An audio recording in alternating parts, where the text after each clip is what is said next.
apologize for that tangent and to get it out of my system, I guess. I don't know. It's a fine. I recommend it. It's a fun book. Anyway, when we last left our heroes, they were not stuck on a chain climbing up to the island. They were, however, in the mountains leading to Chains Crossing, having uh, defeated, driven off, and/or slain a number of a pack of Mist wolves. mist wolves, known for their control of the mist and other creepy things like shouting random words that may or may not have actually, any sort of meaning whatsoever. They reminded me of some other weird, mimicky kind of creepy bird from almost a Miyazaki movie. I can't quite remember which one I was thinking of, but it did remind me of a couple of things like that. Anyway, but Mist Wolves dealt with. Uh, Mountain passes, not so dealt with. Still um, going along there. And I believe, if I remember right, the sketching begins. Um, Sorry. There's uh, artwork being done no, on I the saw I saw the Yeah. yeet. Quite quite nice. That reminds me, I'll see if I can't find the drawing of it at some point in time. That Kaylee illustrated this with a terrible stick figure at one point in time, where we were down in the living room and there's like one dim light on, and she had come downstairs. We'd watched a show, and it was time for bed, and she had just taken a shower, so she had her head wrapped up in a towel. And in trying to get her to move and get off the couch, there had been some wrestling had ensued, and in the process, the towel had fallen off her head and was like laying on the couch, and she was sort of across the room a little bit, and the other two. The dogs were sort of circling and just sort of around, and dad and the other human person are doing something, so we should kind of be around nearby. Anyway, I grabbed the towel and kind of just tossed it over at her, and she let out this sh- yelp. I was gonna say shriek. It's not right. It was a yawp. It was a yelp. It was a wordless thing, and she scrambled back away from this thing on all fours, like backwards, like crab walking back away from this towel. It lands on her, and she just collapsed and started laughing, just uncontrollably. It took me a while to figure out what was going on. Somehow, in the light and with the dog circling around, she thought I had picked up one of the dogs and thrown it at her. That's what she saw coming through the air at her. She drew it later, and it was like, because of the shape, like in her mind, the dog's legs had stayed like perfectly straight, like weirdly like mannequin like as she's whipping through the air. Anyway, um, one of my favorite pictures that she's drawn. It was really quite classic. Anyway, so Mr. Wolves, there was a we stopped, and afterwards people sort of I would say camped up for a little bit. Some food was shared. We had our sort of end of session advancements, which led to uh, kind of patching ourselves up and kind of getting going again, and kind of off into the mountain passes. So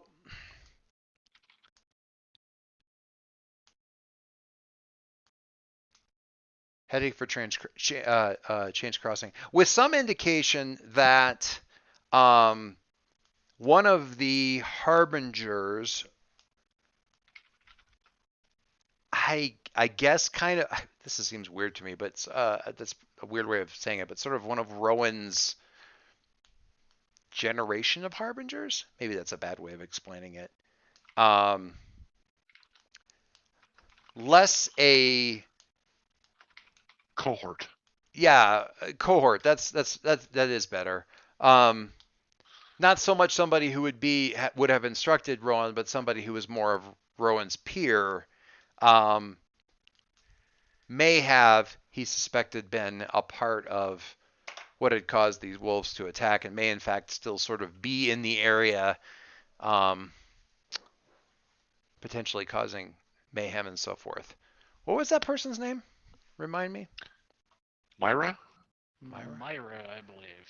Myra the something or other. What was her? Myra something. Myra the Heart Yanderist. Beast. The Yanderist?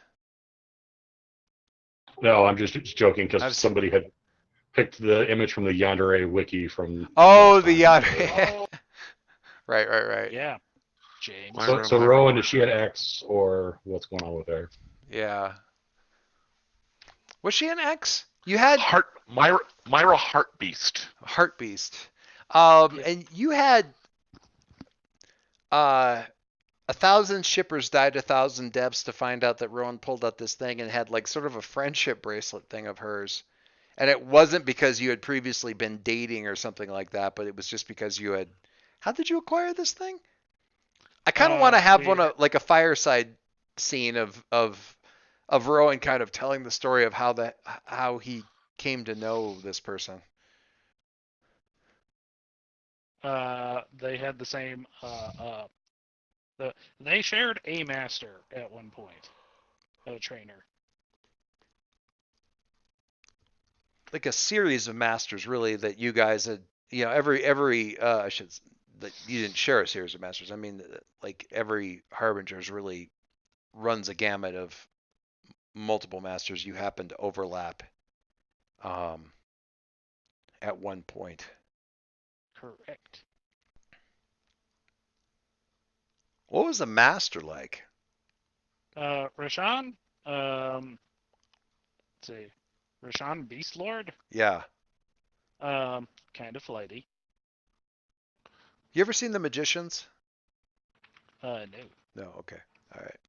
There's a series, a section of the students' sort of instruction in there where, like, for a semester they're sent to, I want to say the Antarctic, but they're basically sent like into a miserably cold, like nasty little place, and the only place to be really is inside of the building where the instruction is going by, and you've got like there's like a month that goes by where he doesn't let any of them talk until they can like master this one spell without any words, or go on and so forth. And he's like this really angry Russian who just like drinks like home brewed grain alcohol straight all the time, and is just an absolute vicious taskmaster. I'm thinking of that kind of as a flighty. How do you mean flighty? Like gives you an assignment and then just wanders away and disappears for 2 weeks and then comes back and is utterly flummoxed that you kept working on it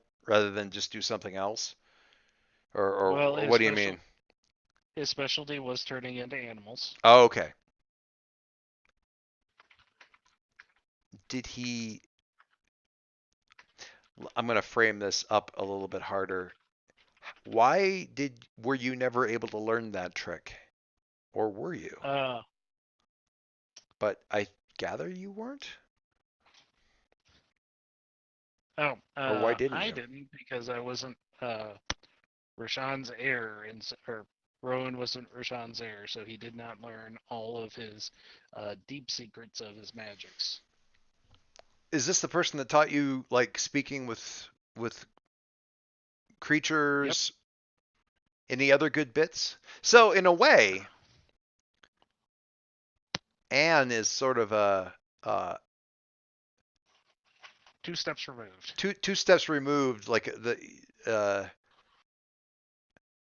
you're the grandchild, magically speaking, in terms of the tricks that you've learned. Sort of. But as you say, he probably wasn't involved in this. Is it a good wizard or a bad wizard? Yeah. What's your theory of that, Rowan? Would he likely have been one of the main? Well, first of all, was he on the council? Secondly, No. No. So he's more of a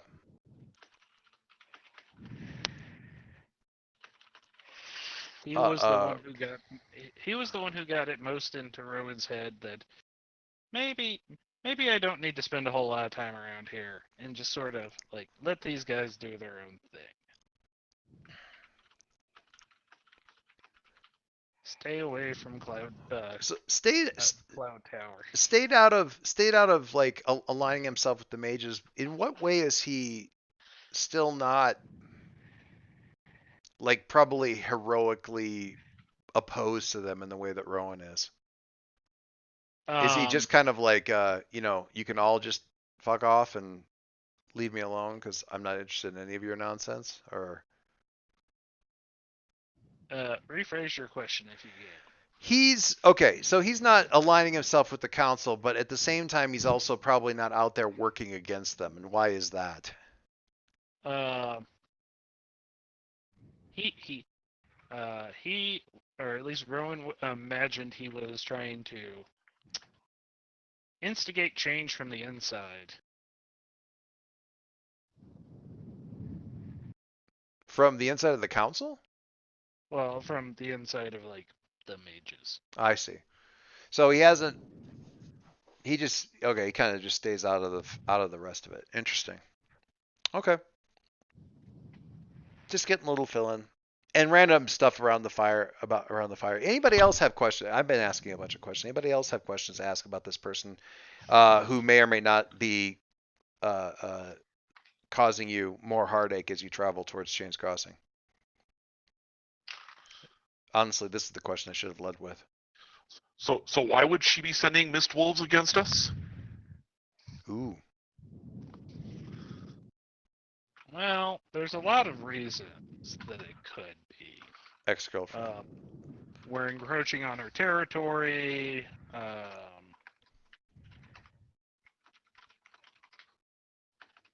She used her own divinations in order to see that somebody might be, someone powerful may be coming, and enact some, we may do something that she did not want. She may have it out personally for me. It could be any of these things. I like how that last explanation is sort of tossed in as an afterthought at the end. Although, like, there was specifically kind of a Rowan-shaped warding on the lead wolf. Like, he tosses that off as though it's like, well, who knows? It could be it. It could be this, could be that. Yeah, she could have something out for me specifically. As, saying it as though it's like, A, an afterthought, and B, just him being whatever. When it's like, the evidence actually points at that one rather conclusively. Or at least that she had specific instructions. It wasn't just a random thing. Any other questions, thoughts, queries? Further delving? Uncomfortable silences as Rowan refuses to answer something that maybe somewhat obvious. Oh, I'm sure there'll be at least one tease in there from Anne obliquely referencing his stone heart, and Oh. it's I didn't know that anyone could get at your stone heart. Is that just out of curiosity? I mean, no, never She's mind. doing it just teasing. Right, because you have the thing. Is that literally the thing that it represents? Or symbolically the thing it represents? Yeah, that's literally the thing that it represents. I could see Rowan coming back with Ian's comment, just being like, "Yeah, there's more than that than you think."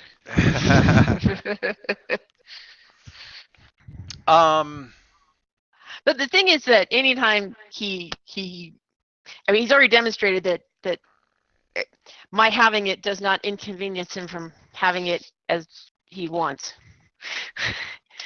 Yeah, admittedly, that inconveniences you at having it when you want. Yeah.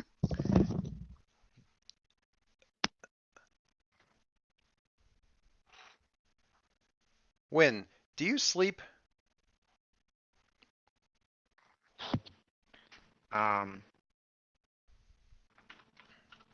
I don't need to. Hmm.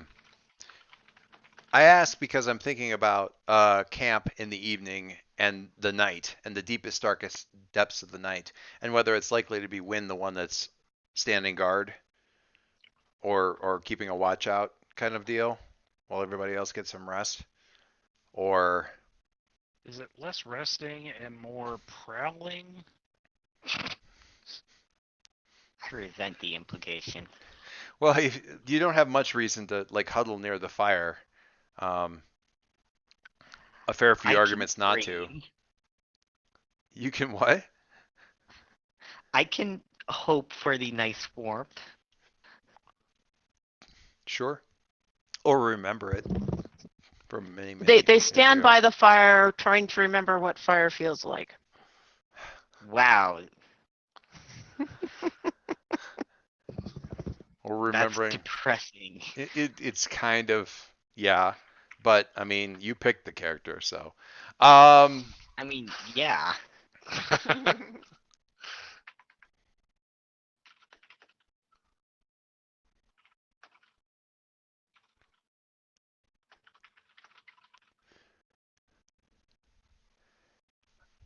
is it fair to say that you can't actually sort of feel it, so it's more you remembering Yeah, that feeling? definitely. Okay. All right. Um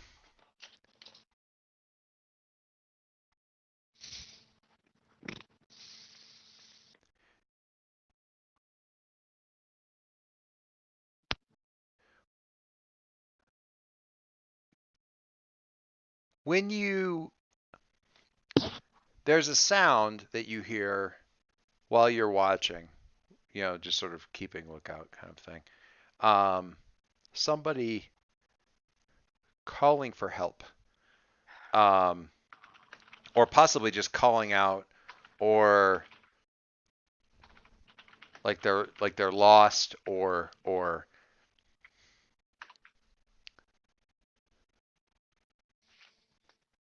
spotted the fire but they can't get close enough or something like that, that you initially think is actually something that you hear, and it's actually, or you decide after peering into the darkness and waiting for the signal to come, for the sound to come again, that it was actually a memory, or part of the memory that the fire had sort of called up in you, memory of a warm fire or something like that. And that previous time and instance where you had run into someone who was calling for help back in, days when you were alive, sort of thing. What was that? Who, as you realize it's a memory, or convince yourself that it's a memory, if not completely convince yourself it was simply a memory, because the call doesn't come again that night and you can't really tell where it came from. What was the event that you decided you were just remembering rather vividly? Someone calling for help while you were at a fireside, from back in your Um, back when you were alive. uh, it was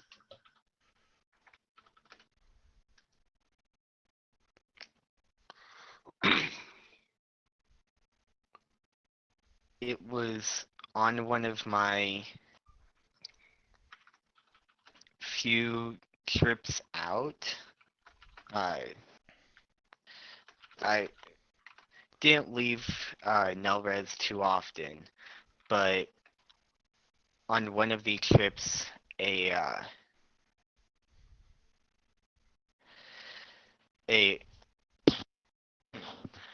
um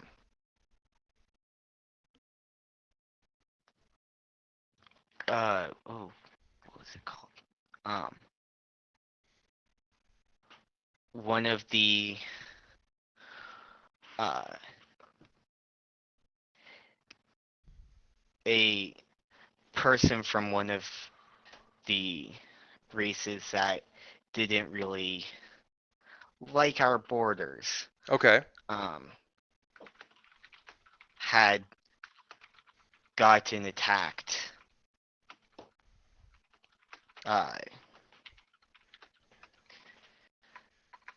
So a potential enemy or potentially, well, if not a potential enemy, possibly an actual at least enemy or someone who was resisting the Nalraz Empire or something like that was put in a situation. So what it was a legit call for help. It wasn't like a weird ambush kind of situation or anything like that. It was like a legit call for help, but from somebody who was not necessarily in any other circumstances necessarily friendly to you or your people. Yeah. Did you and the people you were traveling with help them at the time? I helped them some. Mm-hmm. Uh, I feel like there's a butt coming. what? No, I helped them some as much as I could. I had been the one on watch, but ultimately left it to their fate. The mission I was on and the people I was with We're the higher priority. wasn't conducive to taking on a injured person, let alone a enemy. I see. Yeah, too much risk. Interesting. And I never found out what happened to them. Interesting. Okay. All right. So, do you mention this at all to anybody in the morning, or had you decided it was just your memory playing, dredging up old images for you, old memories? Your brain dredging up old memories. No, I didn't mention it. Okay. All right. The fog, if not actual mist, is fairly thick the next morning. So it's a cold, kind of dampish, muffled, weirdly lit like morning as you sort of get started and get moving again.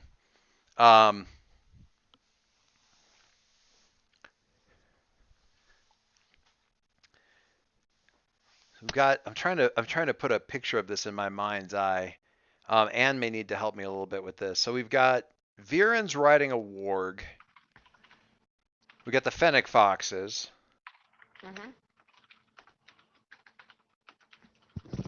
Karabas is I'm on not like a riding war a dog. Fennec. Oh, you're not riding them? I thought they could be ridden. Or they're just They can. they can, you're just not. No, I'm riding my horse right now. Oh, you're riding a horse, but they're with Yeah, you. because riding the Fennecs makes some people nervous. I see. There's a time and a place for that. Karabas on a war dog, is that right? Sort of a Hambone, yes. Worf. I feel like war should be in quotes for Hambone. Like he's a war dog. He's sort of. Hambone.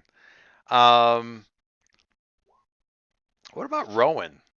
Is it one of Anne's mounts that he's making use of, or? Yeah, if Ant has extra mounts, right? Everybody has a mount. Yeah. Everybody has a horse Should they desire or mule, or something? whatever. What's wind Rowan's riding? riding a horse.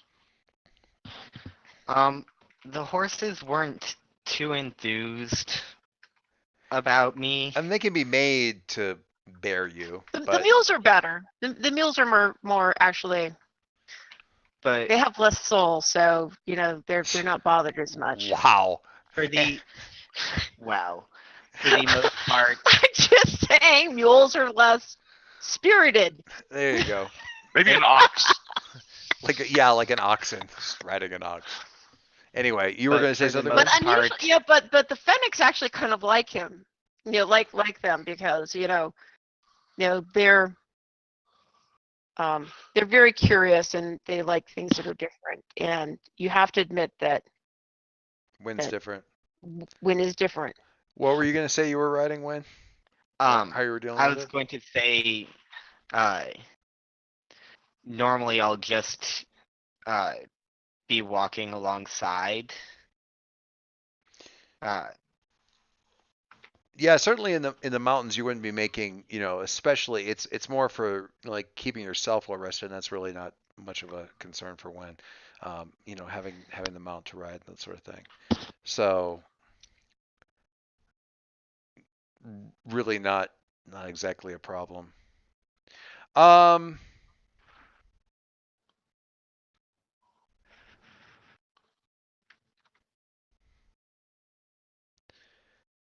Hey, Dice. yes, sir.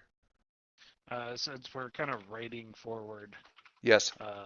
really quick, Rowan's just gonna say to Anne, is gonna ride up beside her and just kind of quietly be like, Anne, I'm gonna need my heart back, while we go through here. No issues. No issues. Just need to. Could I have my heart back? Just I hold the hand out casually to the side. Don't know whether he's going to want to, take it by magic or, just Yep, take it just out of sort my of zip hand. it- So zip not it back making where it any belongs. assumptions there. What did you say? What was the last thing you said, Mike? Just magic it back where it belongs. I see. Yep. All right. That's quite. I'd make a Breakfast Club reference, but I think you haven't seen Breakfast Club. I think you said something to that effect, so I'm not gonna. I have not. Oh man, now I'm getting old. Feeling it, feeling it. I just wasn't alive through most of the 80s. Yeah. Yeah. I'm actually becoming decrepit as I hear each of those syllables. Thank you. When you hear probably well, okay, so you guys have been traveling for about, I would say, an hour and a half into the early morning. I mean, it's not so comfortable a place to stay that you wouldn't get moving quickly. So it's a bit of an early start, but the sun should definitely be up, and the fog actually starts to sort of break up just from the sun coming As up fog does. as fog does, and then it sort of doesn't and comes back sort of rethickens. Now maybe that's you walking back into another cloud bank along the mountain passes and sides and just the altitude that you're at, or maybe not. It's feeling a little bit like not. What are the animals doing?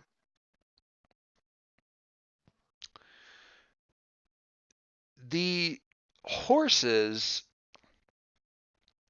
are probably kind of that, like, we've been walking all day in the rain kind of attitude. Not in an exhaustion sense. It's just more of a head down plodding, like, well, we must move, so we're going to move kind of thing. Okay. The Fennecs are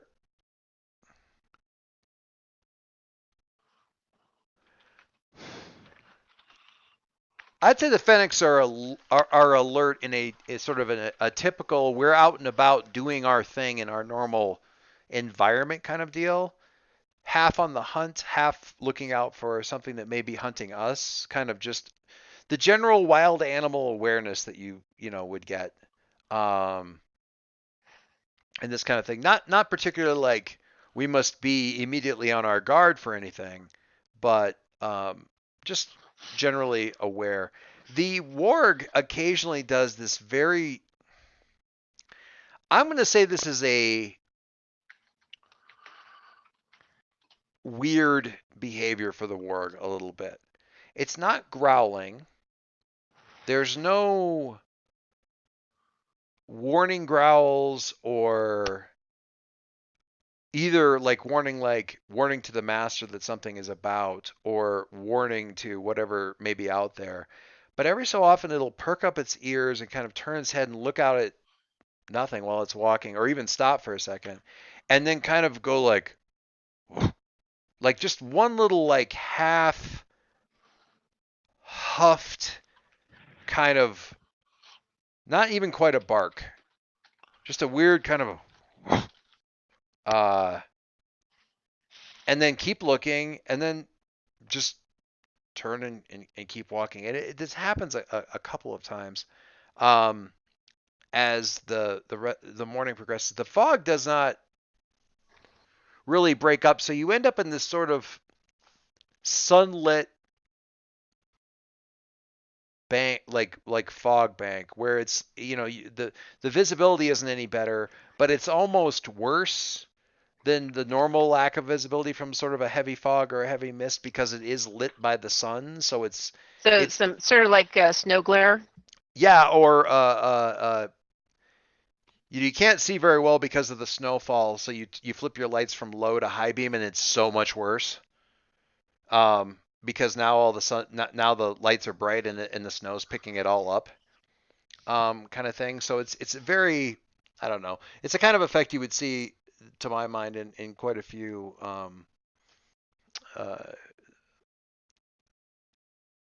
say sort of Chinese historical action movies of a certain time and a certain era, certain years, like the really heavy fog in the forest kind of a thing. When you hear that call for help again,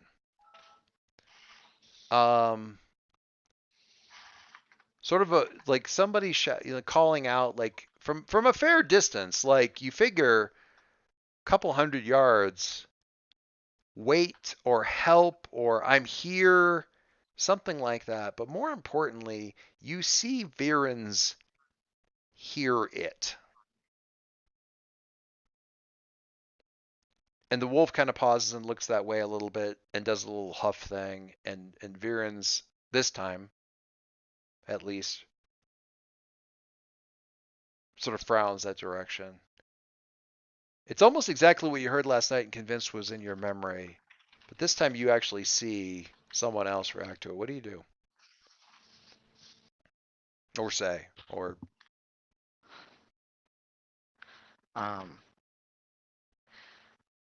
I think I go over and talk to Viren's. Just, I'm already.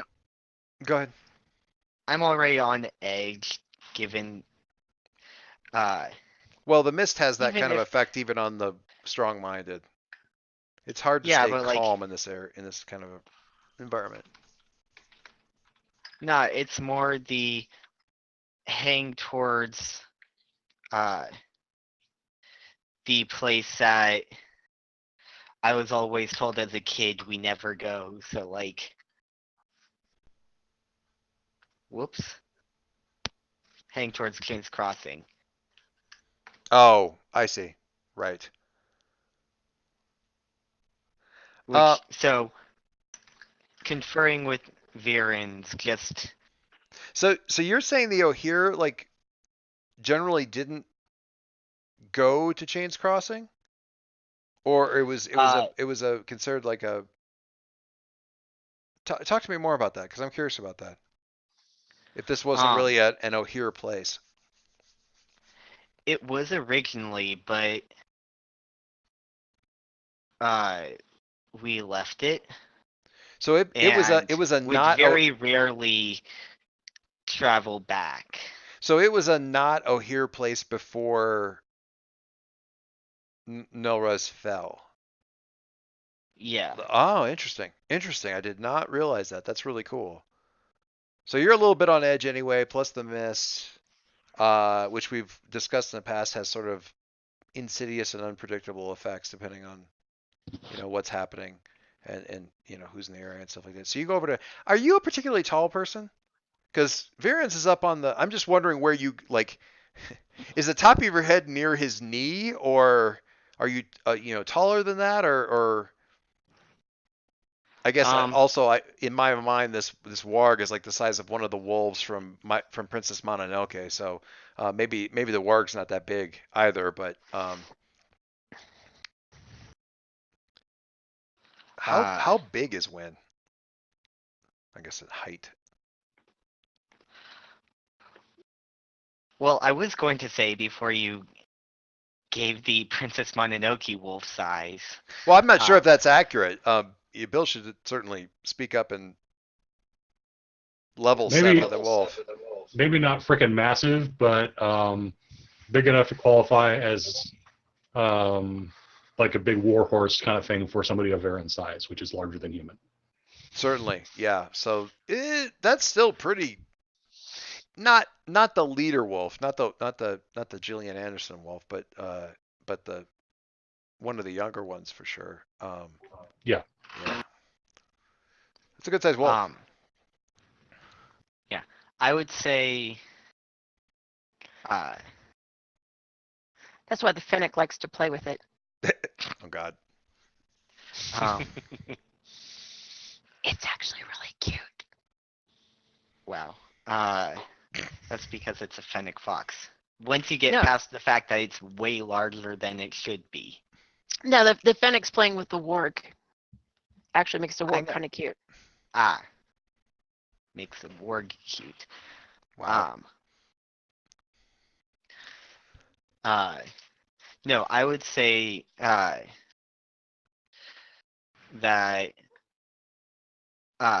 taller. So for like talking with someone who is on a horse, like Your head's probably up to their waist level ish, maybe, I was, or a Going to bit more say- than that, maybe. yeah, Yeah. but Okay. warg, Unless, like unless you float over the ground. I do that to talk to Win or Viren on the warg. So you kind of go over to Viren. What do you say? What's the comment there? I heard it last night too. The warg's comment on this is.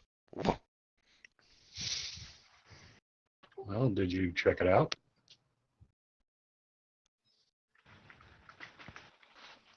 I had figured there were too many memories about. And do simply one more.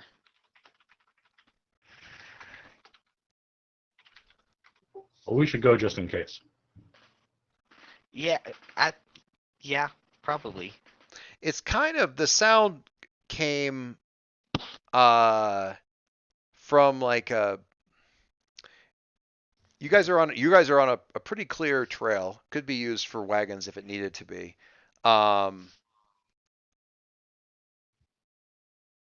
To head to wherever this call is coming from, it's kind of down into ravine's not the right word, but it's definitely heading into like down into a shallow. Well, ravine might be the best word. Sort of a side shallow valley ravine kind of thing, more of a thicket, possibly coming from the sort of an upslope past that. So it's a couple hundred yards off into the mist and trees and stuff like that. I'm just putting that in context.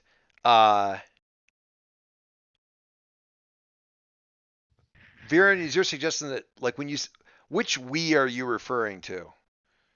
Basically, and one or more members of the group. Okay. All right. Was that pitched loudly enough for other folks to hear? We'll go with yes. All right. And who else heard it?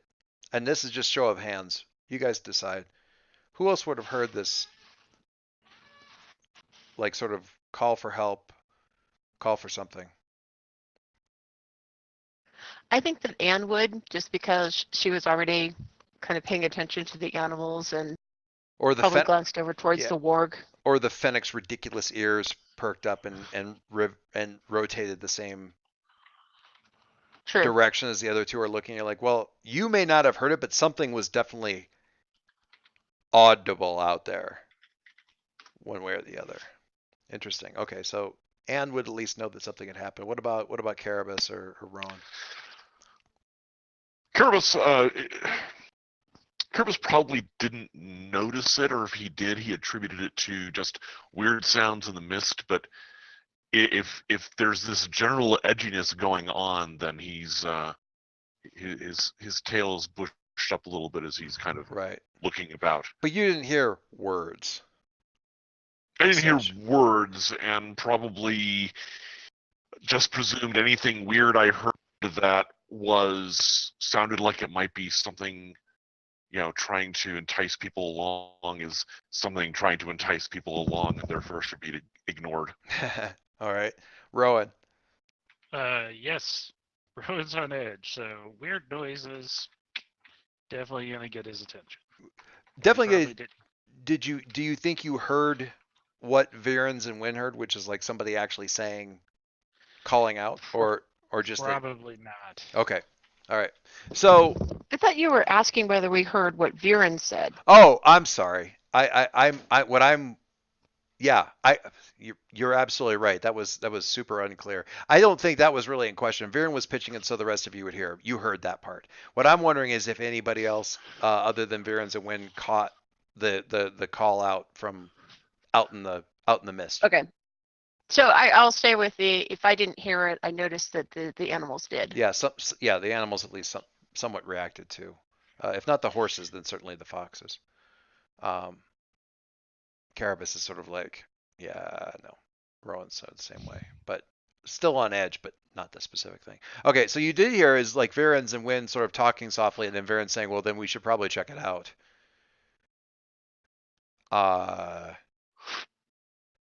Opinions? Show of hands? Counter arguments? I'm sorry, I missed a bit of what you just said. So, I'm sorry if I'm breaking up. So they stopped they paused. Wynn went up to Viren's, was talking a bit, just real briefly with him, and then Viren saying, well, then we should probably check it out. We should definitely check it out. And pitched that loudly enough, I mean, very clearly, so the rest of you could hear what was said. And I do want to kind of occasionally remind the wizard that we have a familiar, in that it isn't just us. It isn't just the five of you. It's your immediate companions are also sort of immediately traveling with you. So you've at least got. I'm trying to remember if there's anybody else with who could conceivably have speaking parts other than the crossbowmen.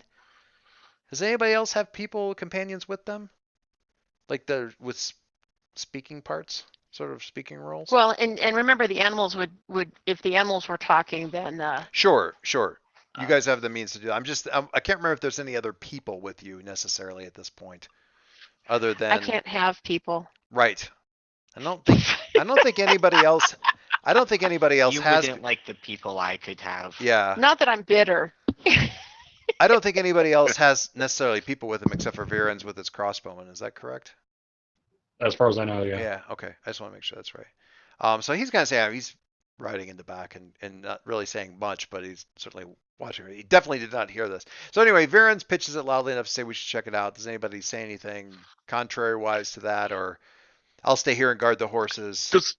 Does it seem wise to check out strange noises in the mist? Last time we were hearing strange noises in the mist, they were meant to deceive us?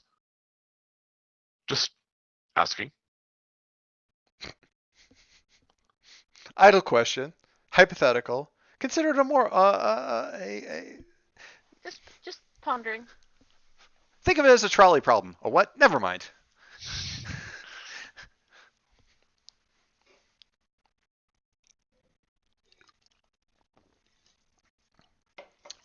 Well, then, if Even if- nobody has an answer, I say we continue on.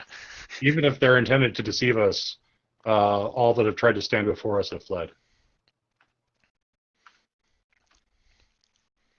I mean, hard to argue with. And I mean, if we're gonna go investigate, we might as well all go together. There's safety in numbers, wouldn't you agree, Carabas? Oh, well, certainly. As opposed to being left behind in the midst. Yes. This the classic Scooby and Shaggy problem. We're gonna stay here. Okay, well we're all leaving. Oh crap! Now we're alone again, in the wrong way. Um,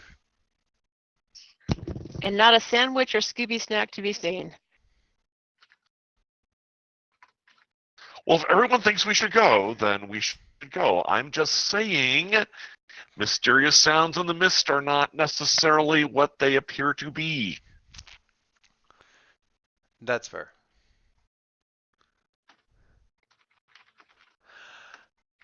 Okay, so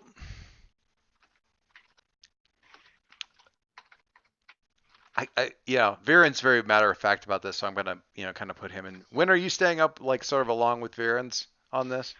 Just kind of the two of you Yeah. ahead. Okay. Um,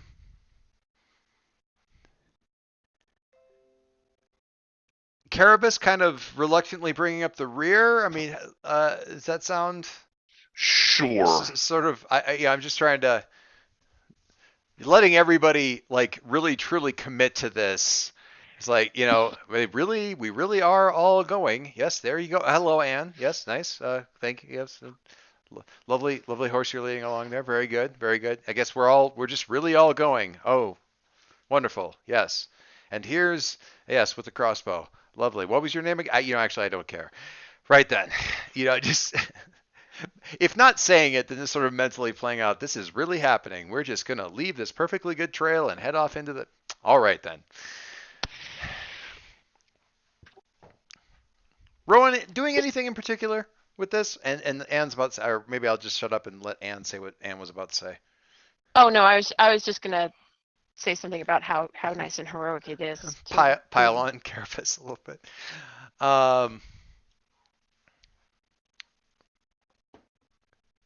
Rowan, anything in particular with this? You didn't really. I mean, Carabas had said something. I guess your whole take on this was like, at least we're together. At least we stick together, kind of a thing. That Yes. yeah. All right. I mean, I can do things here, but I'd rather see what we come across first. I'm not gonna go all Gandalf riding to whatever the fortress was. And I promise we're going to get to Chains Crossing in season 2. It'll be great. It'll be great. No, we'll arrive right at the end of season 1, and it'll be the start of season 2. No. Carabas, so you're kind of back a lot. I'm going to need to remember what. I'm going to go and look at Viren's sheet here and remember what this guy's name is now.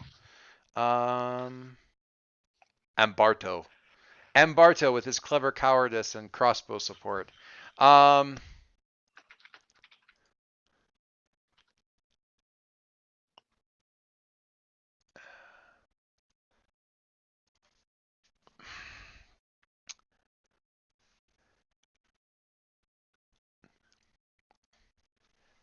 what it's worth. Oh, God, what would he call you? Well, he probably, I don't know that he would like he wouldn't drop my lords on you or anything like that, but he does quietly say, for what it's worth, I would have stayed on the path as well. And he's kind of holding his crossbow sort of in both hands as much as he can. He's got kind of a sort of the reins of the horse sort of loosely wrapped around the handle, just so he can kind of keep them, or really around the horn of the saddle, and kind of a crossbow, and peering about while he makes this comment, sort of out of the side of his mouth. You still can if you like.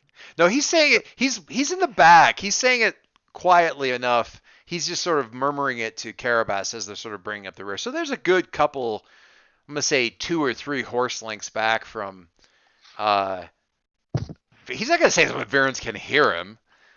Oh, okay. Not immediately. I mean, later when everything goes wrong. No, anyway.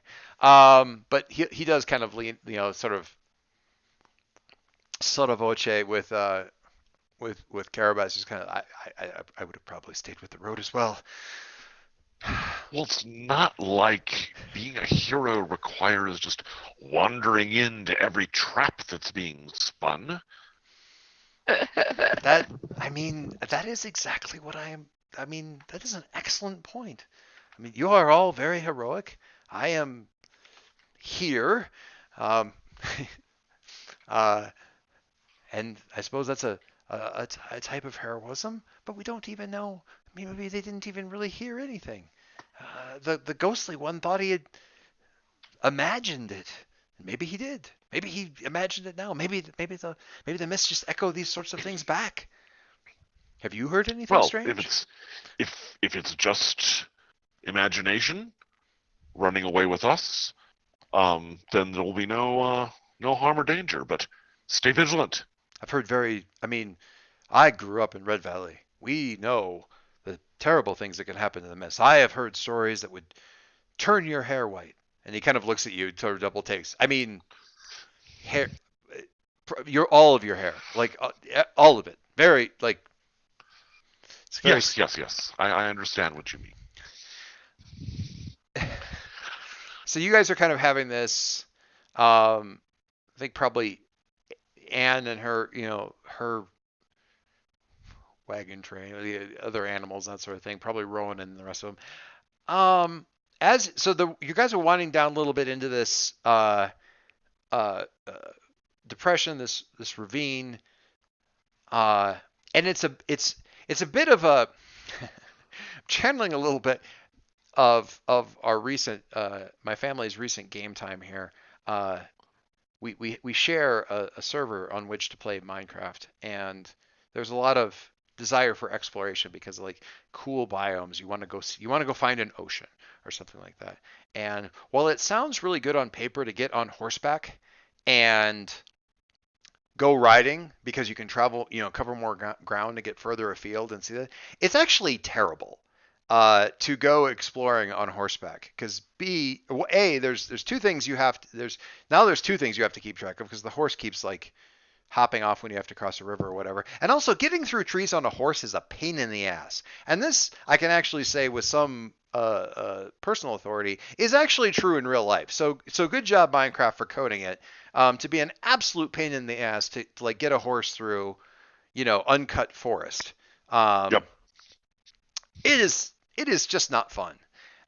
So as much as with mounts and everything like that, certainly Anne is having to do quite a bit of negotiation to keep things moving around, and some conversation between Virens and Wynn about sort of which way did we hear that. I'm not trying to make too much noise. The route through this lower area that's a little bit more brushy and bushy and tree grown and that sort of thing is winding to a certain extent, more than a little bit. And then is heading back up the slope. There's just a lot of like, well, at this point we just have to kind of go up the ravine a bit, otherwise we just don't have a good place to turn, further up the incline. And then we have to go back here because there's this big, stretch of gorse brush and that sort of thing as all of this is going on. Carabas, I'm going to ask you, while all this is happening and the horses are clinking along, and you're forced once again to sort of wait while Anne negotiates some mounts out of the way.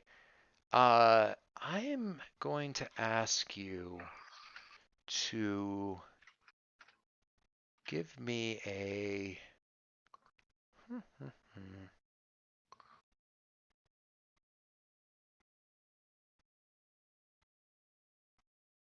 overcome roll.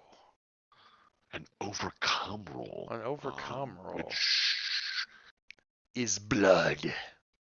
Is blood. It's based on blood. So a blood overcome roll. Mm-hmm. Or no. Overcome is only ever a blood roll. When you attempt to avoid, redirect, or prevent harm something will cause. Okay. Any obstacle, threat, cutter, movement. This goes. Got it. Okay. I don't think I have anything that redirects that. So. Worth checking though, as always. Well, we've got a lot of stuff of that sort. Yep. I think. And Okay. your sort of luck of the draw companion here, in the form of the Viren's little crossbowman pet, keeps up a bit of a sort of a murmured, I don't want to say chatter, but certainly he's sort of whistling in the dark, just with his mouth and his talking and that sort of thing. So that's going on as well. Ambarto. Barto. Ambarto. So why don't you give me that overcome roll? So, Let's see how that's going. Well, there we go. 7. All right. Well, the good news is you don't So lose that's track. going to be an 8 total. An 8 total. All right. All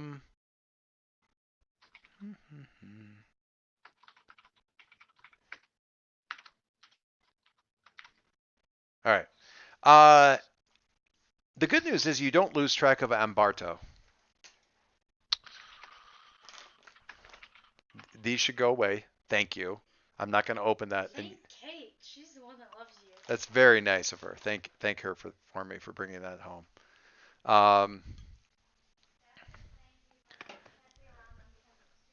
I snacked on a few too many pretzels earlier, so that bag of completely different and undeniably better pretzels are welcome, but I'm not going to eat them right now. My family has arrived home. They brought snacks. Anyway, the good news is you do not lose track of Ambarto. The bad news is that once again you are left kind of idly twiddling your thumbs, waiting for Anne to kind of negotiate through this. There's an animal track here that leads up between some trees, which is great, but it does mean sort of one at a time feeding the horses through, coming back, grabbing the next one, kind of moving them along, kind of thing. And you're left there with a little bit of softly cursing Anne and muttering and moving along the creatures and all of that sort of Anne thing, he said, waving his hand vaguely annoyed fashion in the air, all of that Anne stuff, while Ambarto sort of keeps up a running commentary on the side. And once it seems as though she's passed through the clearing and... Is that a eating wolf? Yes, that's exactly what it is. I have a story to tell you. You give her a little bit of time to get on a bit, so you don't immediately find yourself having to wait for her again. Motion Ambardo along. He's not really following. You're like, we come along. The last thing we need is to be separated here, and go up through there. And you're continuing to follow this animal track, and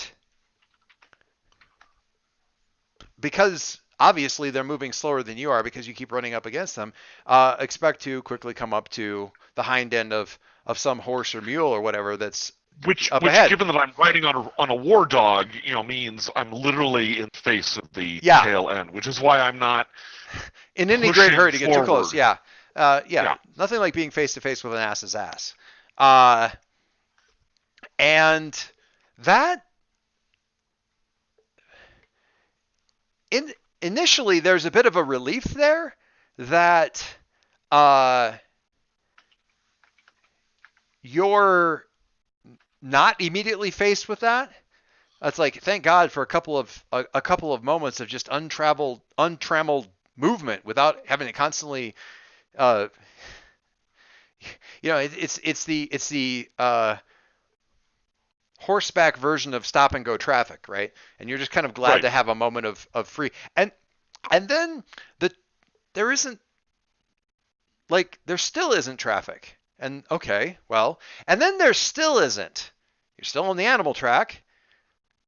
It seems as though there's marks that would indicate there have been hooved creatures and other along here of the non-ungulate sort. You're just not running into any more. You're just not running into the mules. And you kind of stop for a second and get Ambarto to stop talking for a second. You still kind of hear some jangling harness, you think, and so on and so forth. But a few moments continue to go by, and you're not running into Anne or her horses or anybody else. And they're kind of sounding like they're further away up the slope and probably not on this trail unless it doubles back rather quickly and sort of doubles back up the slope a little bit. What do you do? Um, And how fast does Umberto realize that something's amiss?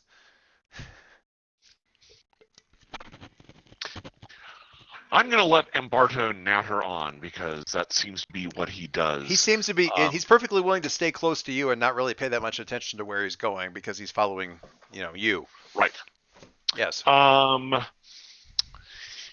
I could backtrack to see if I could spot maybe where I missed where they turned, but that would alert Umberto, and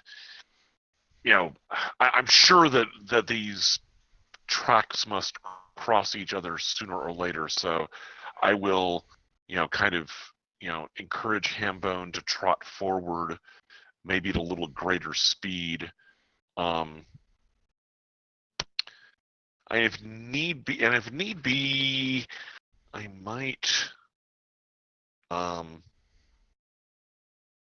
I'm gonna wait for a little bit before I ask Hambone to use his good nose to see if he can track Anne. Who of all of them, I'm sure that's the one that he would want to track because it's Anne. She does. She is the one with the extra supply of food. So, if nothing else, by yes. definition, his favorite person.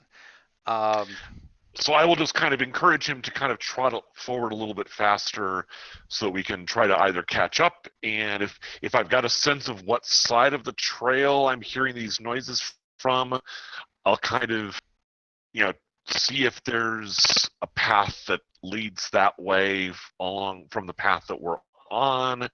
And I will really try not to think about what I was saying previously about mysterious noises that are deceiving people and things like that. Mysterious noises that are deceiving people. Well, in other words, I'm going to try not to doubt that I'm actually hearing what I'm hearing.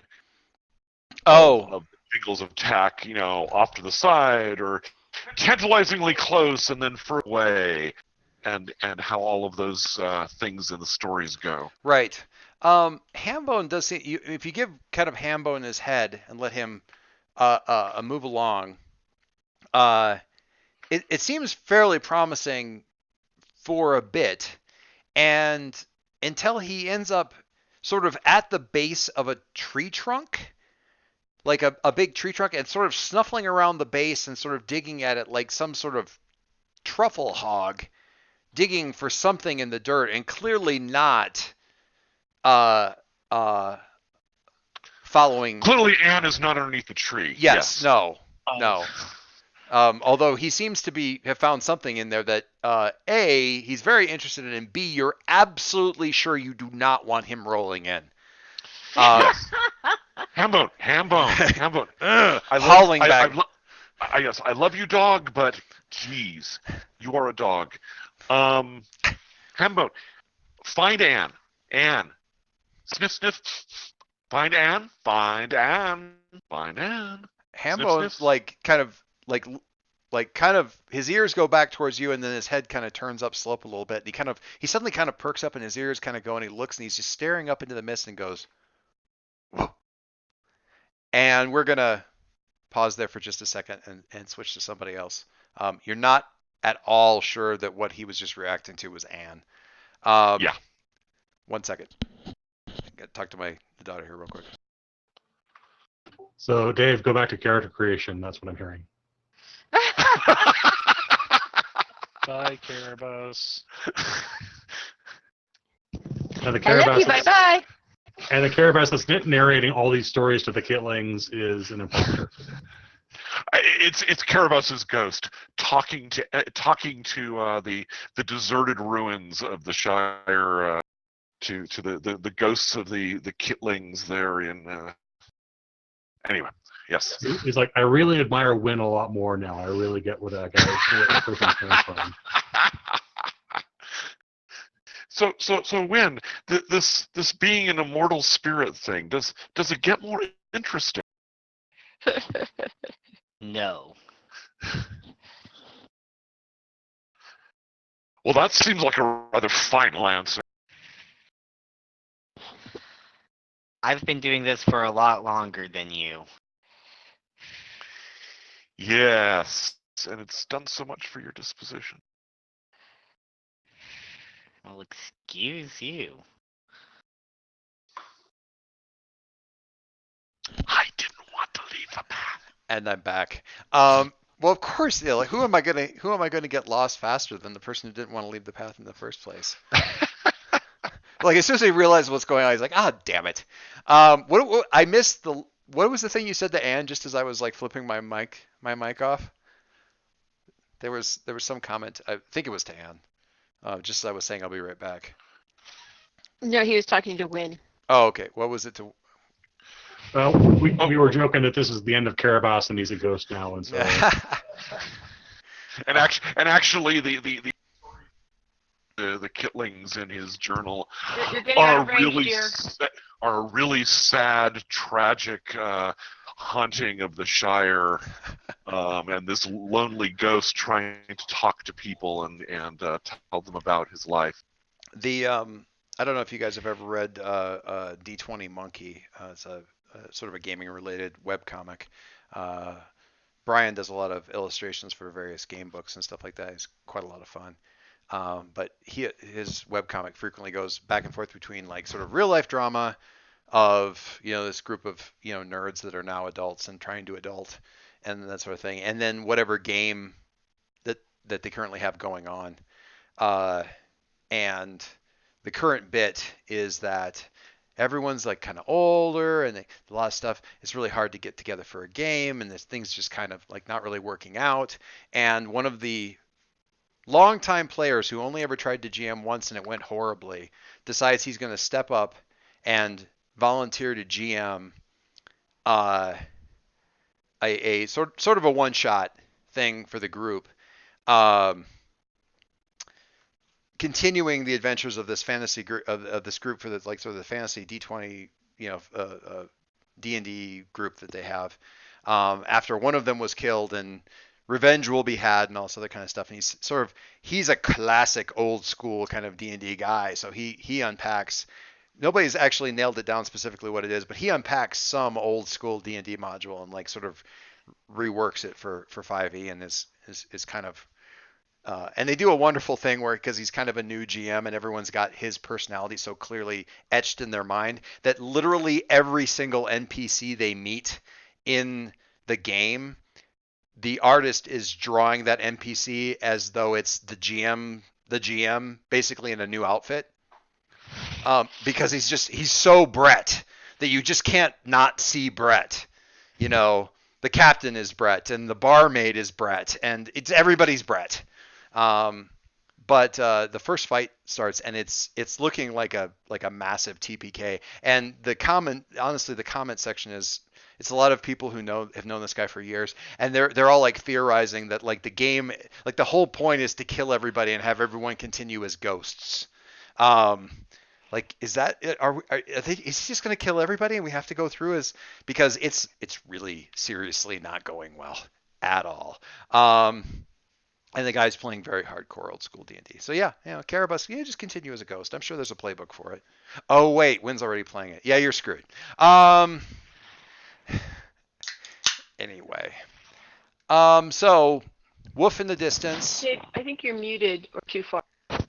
Yes, sorry, I was just sighing. I mean, the sigh is understood.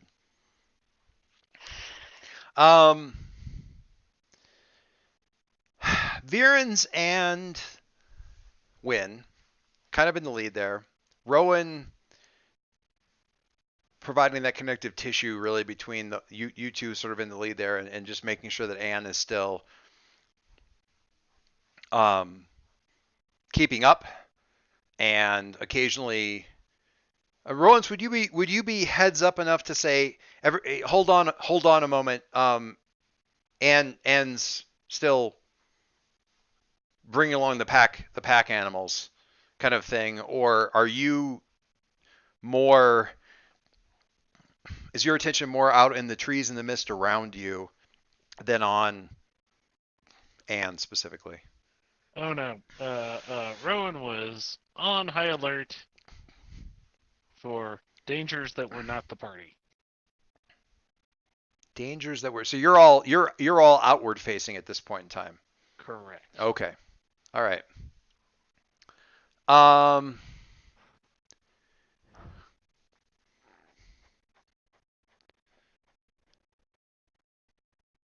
So, Virens and Wynn, I think you sort of collectively come to a conclusion that you should be about where the voice is at, and you're not seeing a lot of signs that there is anything about where you thought it was going to be. Probably at about the same time. Like, you don't see any signs of someone here or another track that they might have been on or anything like that. And you kind of come to that conclusion, I think, at roughly about the same time. I'm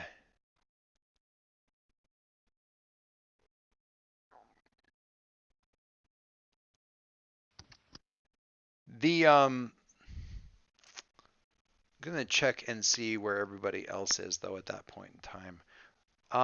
Rowan, you're definitely getting a sense of strangeness in this area. It isn't just the mist. It's definitely not. And actually, you're honestly getting us. You know what? Your senses are all for the dangers without. Let's actually have you. And if you have something sort of magically equivalent to this, do call it out. But Nope. give me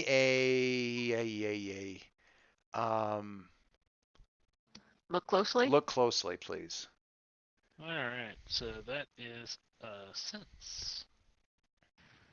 So Please.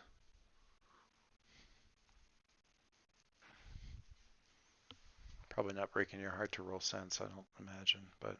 Yep. Bloop. Oh. Oh dear. All right. Well, conveniently. Ask me a question, Rowan. well, let me bring this back up again here. And keep in mind, anyone can answer this. But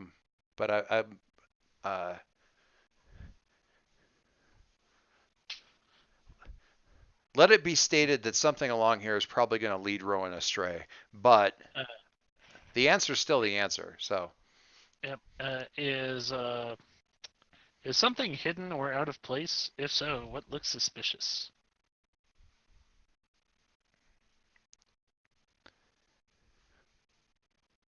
Yes, hidden or out of place. You're actually as you say, your attention is sort of cast about in the trees, and you catch. There's no real hint of malice to it necessarily, other than just the shock of seeing it. But kind of off to the side, not even really upslope, but off to the side, and fairly far out through underneath the boles of the trees and that sort of thing, you see sort of a hooded and cloaked silhouette. So just very simple kind of silhouette of, you almost sure it would have to be a woman, beneath the trees, like standing next to a tree, kind of out and further out there, watching you as you're progressing. Honestly, astonishing that you can see as far as you can out that far. And you kind of pause for a moment. You're squinting there, kind of looking at that. Almost positive that it's, well, your first instinct is that it's your harbinger cohort. But there's no real, I mean, no attitude of anger or malice or anything of that nature, uh, really at all. And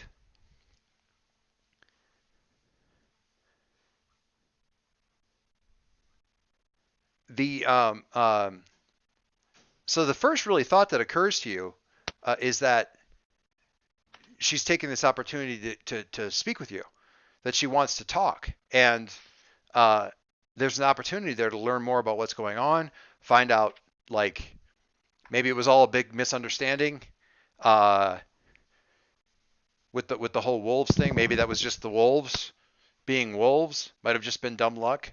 Maybe she's just warding it against other harbingers. Maybe she just wanted to be left alone, but now she realizes who it is, and now she wants to talk because she's not really doing anything. So you kind of step out of the, move your horse off to the path a bit, as Anne's kind of winding her group on past you, and kind of behind you as you and continuing on up the trail. And the mist, you're peering there, and the mist kind of fall away again, and you see this figure kind of raise a hand, like not exactly a wave, but just a raised greeting kind of thing, and then turning and kind of walking further along through the trees that direction. And it's a clear route. I mean, it's actually one of the more open areas. It isn't on a trail through the trees. And if she just wants you to come that way and have a conversation, well, I mean, you're on Greenhand. These are forests, so how much do you really have to worry about? You can find them in a second. It's just going to take a minute. Just go and talk to them, and then you find your way. It's not like you can't find your way back to a bunch of clanking mules. Yeah. So you're following her. Apparently, she wants a bit of privacy. It's been a minute or two, and the last thought you have as she pauses and it seems to be waiting for you to get close enough to have a conversation with is that thought that you had where it's been you're only a minute or two off the trail, is that a very clear thought without a lot of evidence behind it that it's actually been a lot longer. You've been walking a lot longer. The attitude of the horse that's been like, oh, we're downtrodden in the rain, it's kind of misty and I'm just keeping my head down and plodding along because there's nothing interesting to really look at. You're seeing in the light now of, I'm exhausted. I've been walking and carrying you for hours. You feel this shudder of just exhausted muscles. I was about to say, is the slopes. horse complaining at me? The horse has been too sort of dumbstruck to really talk as such throughout this, or you haven't been listening. That's also a possibility. But at this point, as you actually focus on it for a second, just absolute complete, let this day be over, I've got to rest exhaustion. I am a horse bred for a day's full travel, and I am done completely in. Just find a place to stop. And that's right when this silhouette kind of turns and draws their hood back.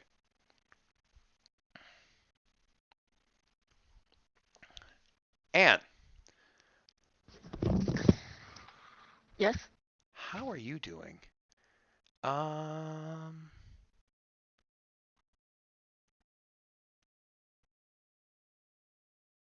Is that a question, or are you pondering what you're going to do to me? I'm pondering how to find the answer to that question, and I think, what do you roll when you talk sense? I want something to kind of like you're sort of like governing all these creatures. Mm-hmm. I feel like wisdom? No, I use sense for everything. You sense for everything? Yeah. All right. I'm fine with that. That's all. That's all you know. It's It's a lot of yeah. redirection to redirect different moves back over to sense. Yeah. As you're Yeah. as So you're I king. specifically have one that's when you chalk sense, you know. So okay. Yeah. I don't. Yeah, you're right. Because the other thing's emotions and desires. That's not really what we're doing here. All right, that's fine.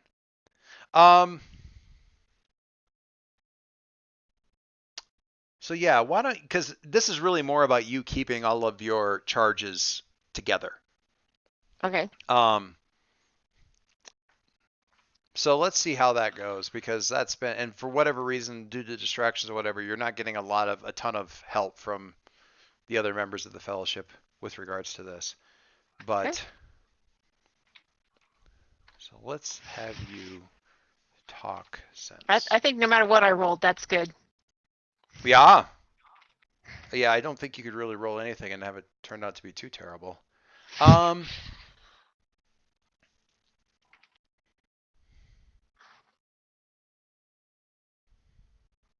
Okay, so yeah, you keep everybody in. I mean, it is hard work and difficult work, and you have to wonder whatever it was that these boys thought that they were going to, or these warriors thought that they were going to find here, that they would have found it ages ago.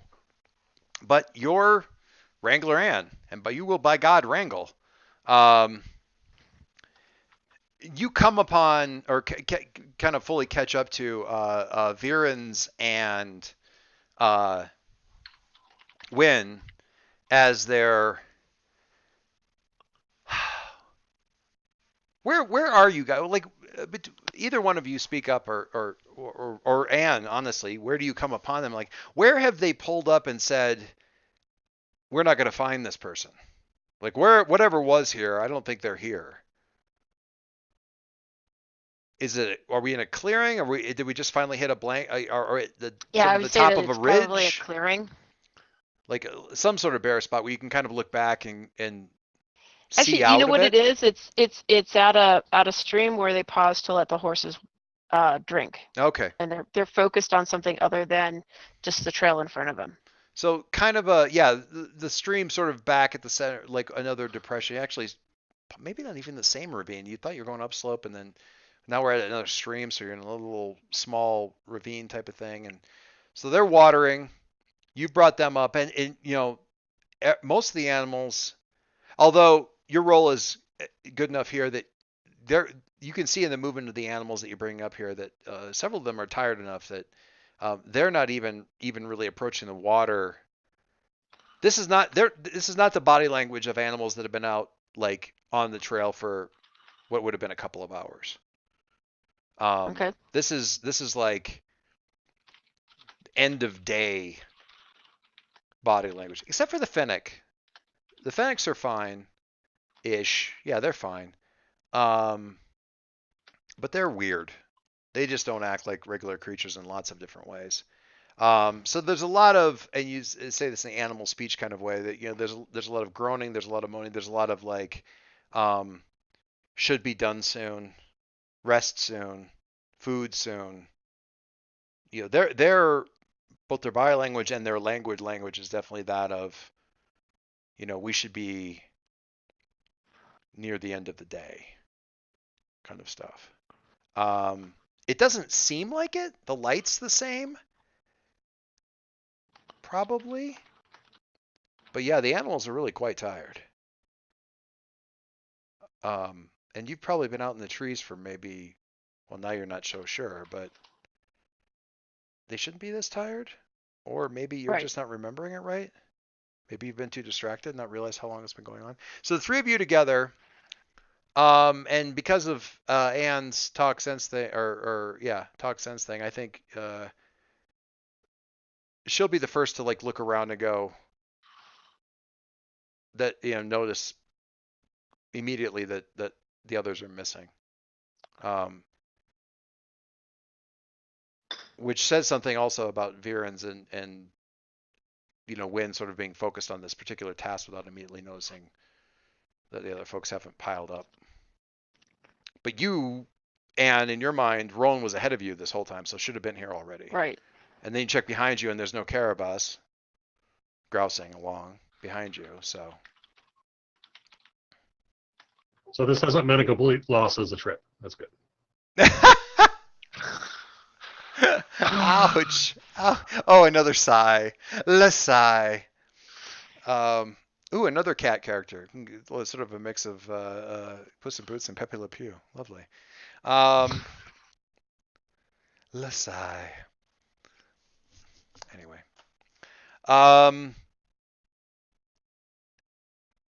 Right. So the three of you assess it, without it being capitalized and move like, sort of assess the situation, realize things are amiss.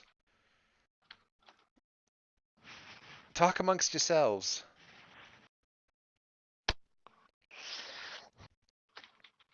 So I'll say, when did you last see Rowan? And I have to wonder if either of you are really ever in the habit of double checking that Rowan's being taken care of. Like keeping an eye on Rowan to make sure he's okay. I of all the people in the group, Win and Viren strike me as the two that are least likely to go.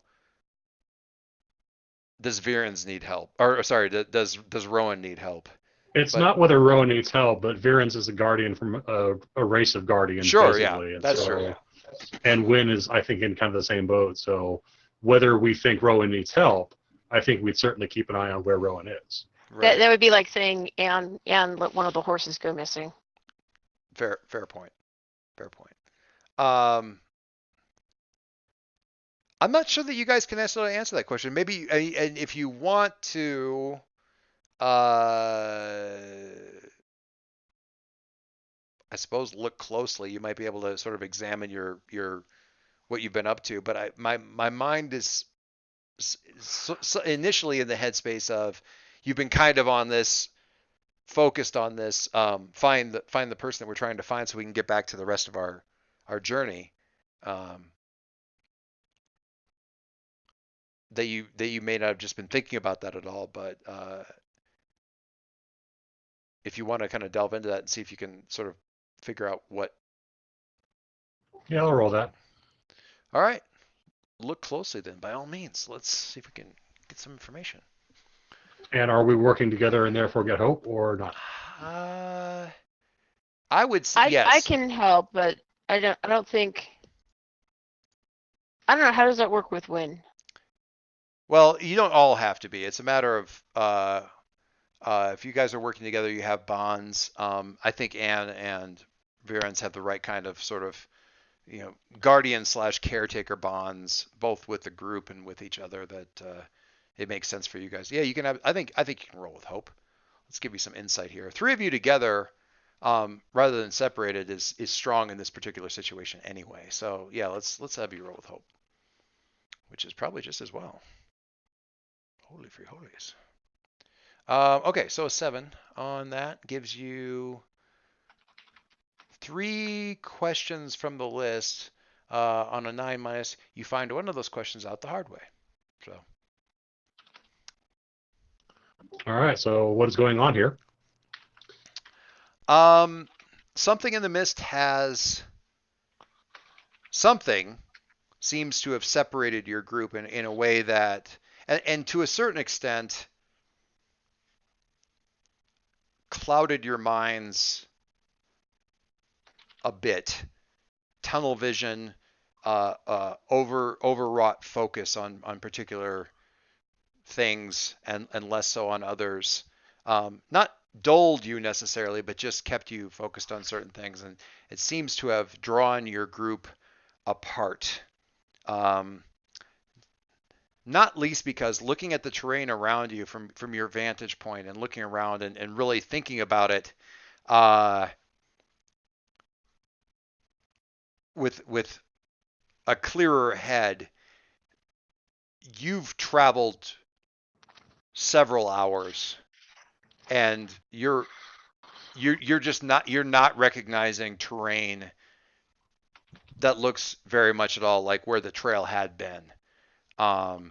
So you're fairly certain you've lost the trail. You're not 100% sure you could get back to it, and you have even more doubt about that once you're back down in the mist again. Where you're at, for whatever reason, the air is kind of clear. Maybe it's the running water. Maybe it's just where you are on the slope. But the air is clear. Your head's on a little bit. So I'm dropping this into the slot for finding things out the hard way. Something separated you, at least somewhat. You and Wynn were so close together, it was really not even an issue. And Anne has too much sense to get lost easily, or to get separated from her people easily. But that seems to have happened, and also it seems to have helpfully helped you lose the trail. Okay. Second question is, tell me about the mist. How could it hurt me? But also, how could it help me? And as a general reminder, yeah, anyone can answer, but the Overlord has the final say. Yep. Well, the mountains are dangerous. I'm throwing that out there. I'm throwing out more. What if somebody has connective tissue for this? Then by all means. But the mountains are dangerous. The mist seems to want you all out here and scattered amongst them. Isn't great. The mist is not itself doing anything, but is a tool that's being used. Yes. So as a that. tool could potentially be used by. Oh, I don't know, the Fenix who others. do that? There Certainly. you go. Absolutely, the Fenix. Yeah. So certainly, mist could help you. You're not. I say that. So, Virens, you've got a sense of spirits, like the spirits of an animal or anything like that. How much is your? Do you necessarily have a sense of that sort of that stuff if you kind of open your mind to it at all? He does not. The drummers of the orcs more or less know the rules of these things, but it's not like they have particularly supernatural senses. It's like we understand. As a modern society, we understand how electromagnetism works, and we can make magnets. Sure. But it's not like we are magnetic. Yeah. It's nothing intrinsic to them.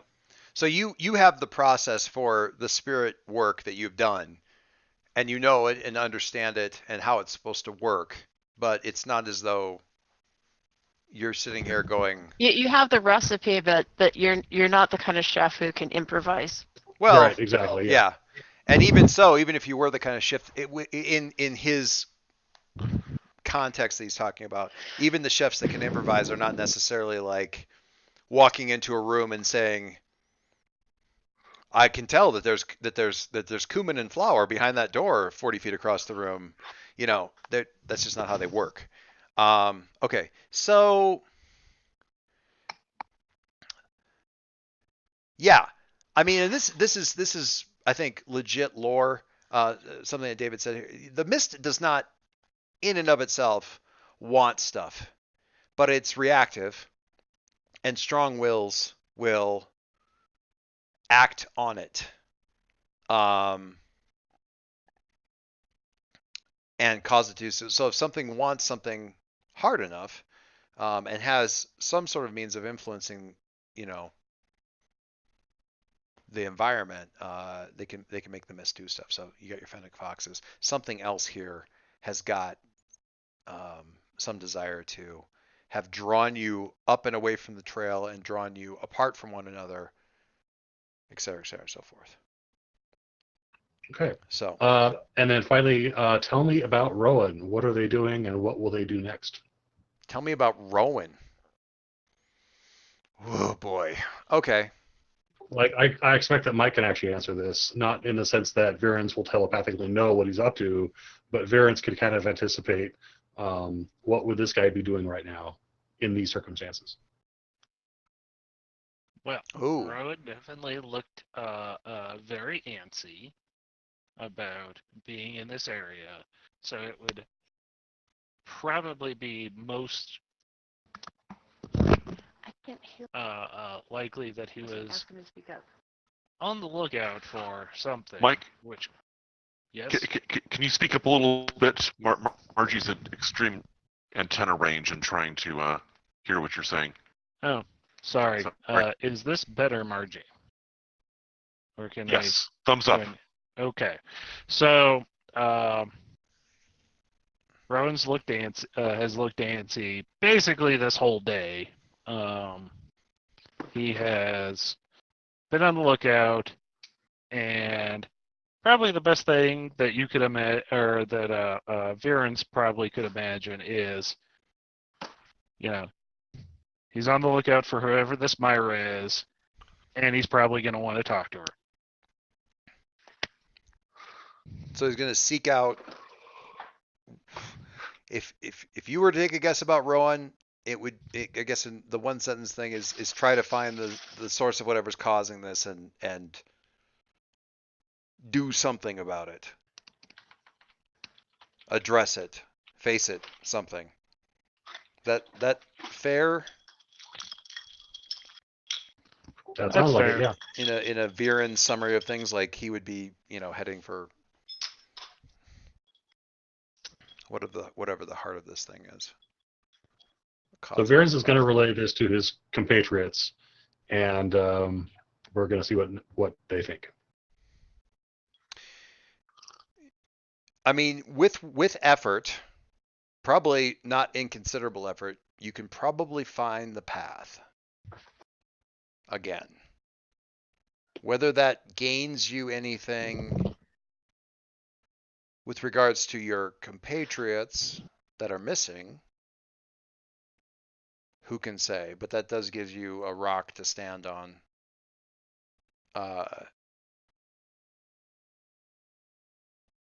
It's a not inconsequential thing. Maybe not immediately or whatever, because the animals may need a rest, anything like that. So yeah, what do you three think? Yeah, here on time. I mean, I've got an idea, but I want to hear their feedback first before I go ahead. Well, sorry. No, you weren't. Nobody else was saying anything. I thought I was on mute again. Sorry about that. Well, one of the things that and maybe will play into what Viren's thinking is that because the foxes can understand the mist and control it, they may be able to help us sort of determine who else is manipulating it, which may bring us towards the center of what's going on, which is, I think, what your answer was, that if you had your guess, that's where Rowan would be. That sounds exactly what I was hoping for, yeah. So yeah, there's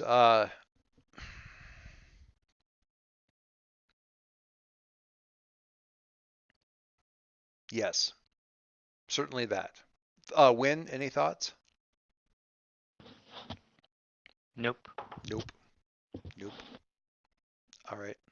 So yeah, the fox. There's so built into as sort of like I guess to a certain extent a custom move for this situation is the idea that you can find the trail again by it's sort of a directed pay the price kind of thing. In this case, you can damage courage, sense, or wisdom to find someone else or find the road.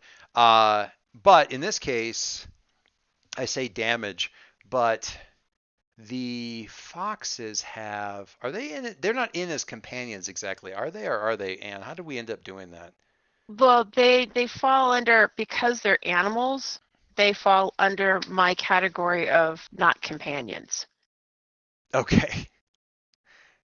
So the squire, I can only compare a squire's only companions are horses, but anyone can be a new friend. I see. And then it lists under there donkeys, horses, politicians, ogres, monsters, small army, and zombie. Nice.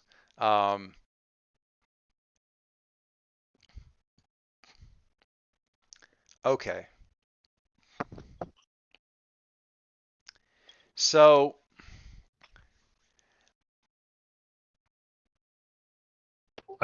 So basically, I want to suggest two things. yes.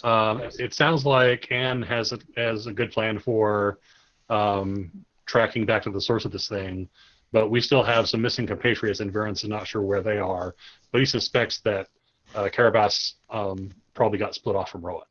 So what he's going to be doing along the way is starting to drum, and he's going to be drumming that high, fast heartbeat of a scared catling. Okay. Um, well, I think if you guys are going to stay together, I think you probably want to pick one or the other person you're going to find first. If Yeah, that I makes mean, sense. it's not that Varens is going to be hoping that somebody physically hears this. What he's hoping for is whatever creatures are in the mountains will hear this and sort of go on the hunt themselves. Oh, I see. Okay. Gotcha. Okay. And I like that.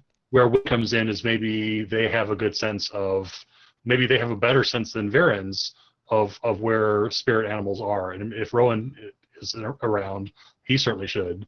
So either way, maybe we can get a beat on Carabas that way. Gotcha. All right. I'm gonna there's a thing I want to have happen there, and because partly it's your drumming has certain spiritual connotations, and the mist is reactive. I've got a thing I want to do there, but I'm going to hang on that for just a second. I'm giving Anne a choice here. Anne, you've got your bonds with your things. Mhm. You can, so to find somebody, you can damage a stat, courage, wisdom, sense. Courage, wisdom, sense? I can't remember. To find somebody. Alternately, I'll give you a second option there of like, because your bonds can be useful, right?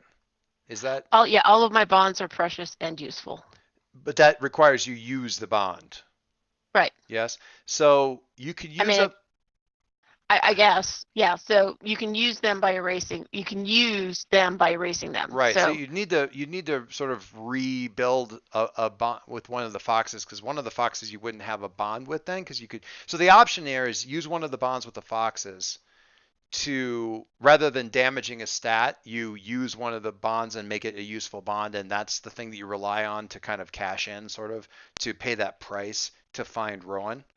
Or yeah, I mean that's kind of a standard with my right. capabilities. Alternately, from a narrative point of view, interacting with them, it is supposed to be either courage, sense, or wisdom. So damaging one of those as part of your interaction, wisdom sort of an emotional thing, because that kind of makes sense. Interacting with this thing and keeping it sort of fighting the outer influences of the mist, whatever it is that's doing this, and encouraging your foxes to sort of push back on your behalf, wears you out Okay. emotionally. So you damage that rather than damaging the stat, rather than damaging the bond or erasing the bond. Damaging the stat just from the effort of keeping them sort of focused on this, and kind of a weird non-Anne kind of thing, getting these foxes to do weird, spooky, lowland stuff. So if you want to find Rowan, those are sort of either option that you can kind of go with. I'm not sure. I feel like and I don't want to stop and figure this out right now. I feel like the Squire has a different sort of relationship with bonds where because they're not companions, right? So just because They're not the companions in the sense that people aren't gonna follow you just because you have a bond with them. right, because there's a thing with the companions, like if both of their bond, if both of your, like if their stats are damaged or something like that, then they go away, or if all the bonds with something are severed, then they leave the party. And I don't feel like that's necessarily a thing at risk. I don't want you to have to, say, okay, well, if you do this, then the Fennec goes away. But I feel like there should be something that happens there with the relationship with that particular one of the foxes or the other. But alternately, just damaging one of your stats is a perfectly legitimate way to go. Okay. So which would you rather? Like, how does this? Um, Is it more effort, I guess, on Anne's part to keep them focused on this, or more effort on the Fox's part in a way that they kind of that kind of affects your relationship with them? I would say that I'd rather damage courage, which is an inner strength tenacity Okay. type thing. And the reason being is that, it's actually challenging for Anne because she doesn't want to push the animals too far. And so she's really trying to balance her need between, not wanting to push or damage the animals or the relationship. Right. And If that makes sense. it's hard to tell with these weird. I mean, they're new to you, and what you're asking them to do is not something that you normally have to ask animals to do. Hmm. So there's some sense of like what even is pushing. Hmm. And as you're helping them and seeing the effort that they're going to, you're getting a stronger sense, a better idea of how big the influence on the mist in this area is. Okay. It's like this is a big thing that's affecting a large area, and you are not big in the scale of what's affecting the mist in this area. So yeah, damage and courage makes absolute sense because this is kind of scary. Um, Okay. Absolutely makes sense.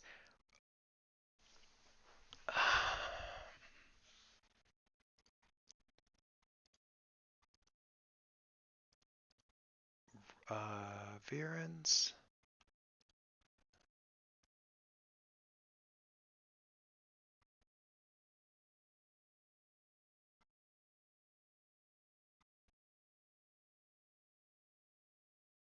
Virens, I'm gonna ask you with your drumming. Um, uh, I'd like you to roll keep them busy. Because the way I'm going with this is with the drumming and everything like that, and the effect that it may have on the mist, and what you're kind of aiming for in terms of like send these creatures out to hunt, keep them focused on that idea. Um, you're sort of protecting without being immediately around, like protecting those who aren't near you with this thing. Look at that rolling courage, roar! That is kind of awesome. Buy some time. Their attention is all on you for now. Um,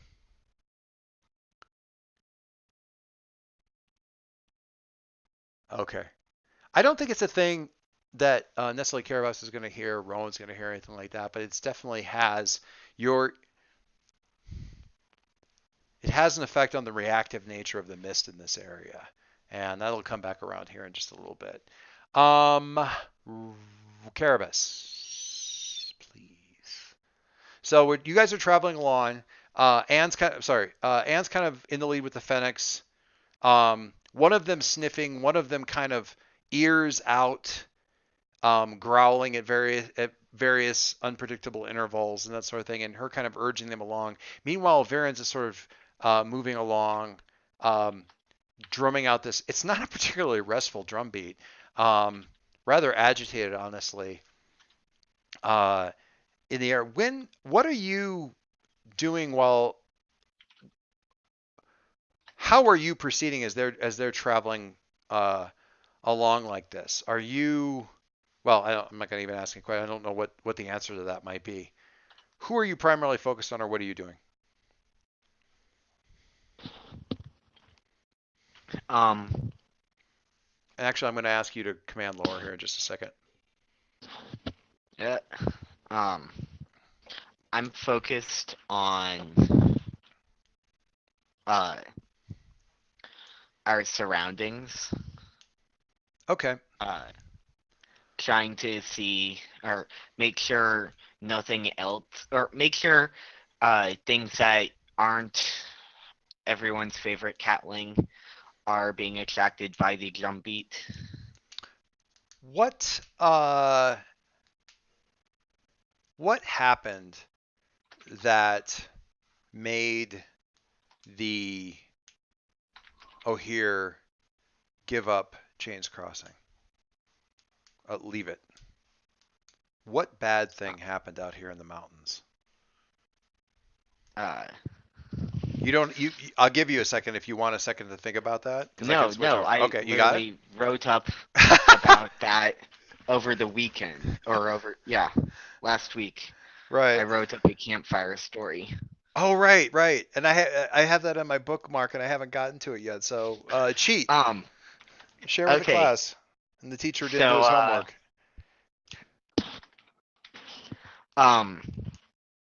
Essentially,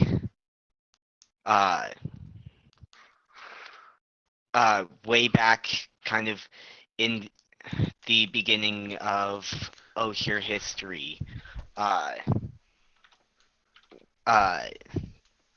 some Oshir found floating island that had a cool little temple on it, and they decided to build a larger temple around it, and wanted the entire world to see their cool temple, and so changed down the island, and that managed to capture the god that had Oh. been living in the temple, and he was not too pleased about that.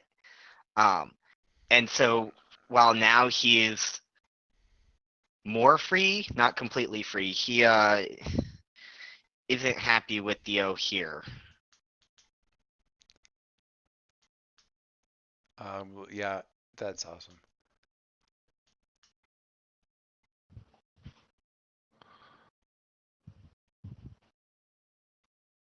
So that's why we don't really go to Sands Crossing. I love Dave's reaction picture for this. All your reaction pictures need to be cats. I mean, well done. Oh, that's awesome. Okay, great. All right. So back to I just want to ask one quick command lore type question. please. Who is happy to see the Oshir? Is the answer That's to go here? Yeah, that's a real good question. That may be the answer. Wow. They were really good at what they did. Yeah, What? just what they did wasn't how people felt about what they did wasn't their highest priority. What they did wasn't very nice. Thank you, girl genius. All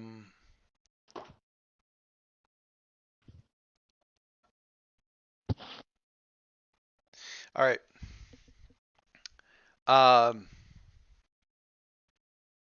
Dave, Carabas.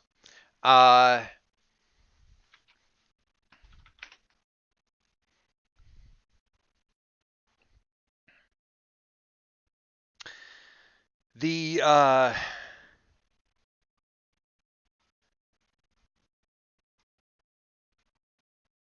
after so you're fairly certain that you haven't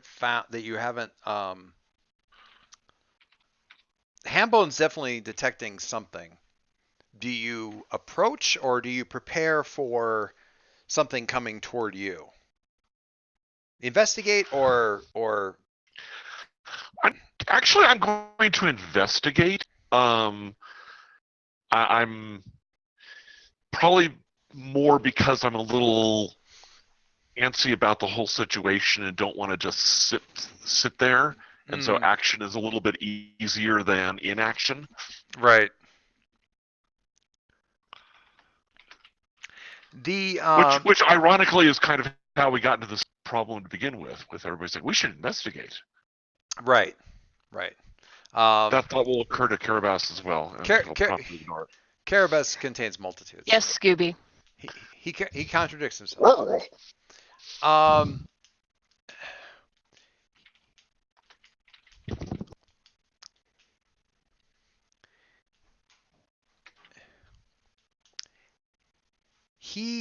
So as you're you think you've actually found the path again, which you can't imagine how you would have doubled back enough for that to have actually happened. But you're definitely seeing like sort of campfire light through the trees and the mists. You're hearing voices, and you do kind of come across a trail, but it's and it might have even been a wagon trail. It's well, not for wagons, but it's definitely overgrown. So saplings, lots of brush and that sort of thing, in what was once probably a workable mountain road. Um, as you're approaching, so you're not entirely surprised when you get close enough to see the firelight and see that it's really kind of a memory of firelight and a memory of wagons um, around the fire and a memory of people. Um, Maybe these are what people would call ghosts, other people. Um, do catlings have ghosts? Or is this more like how I described it, where it's just like memories you can see, someone else's memories you can see?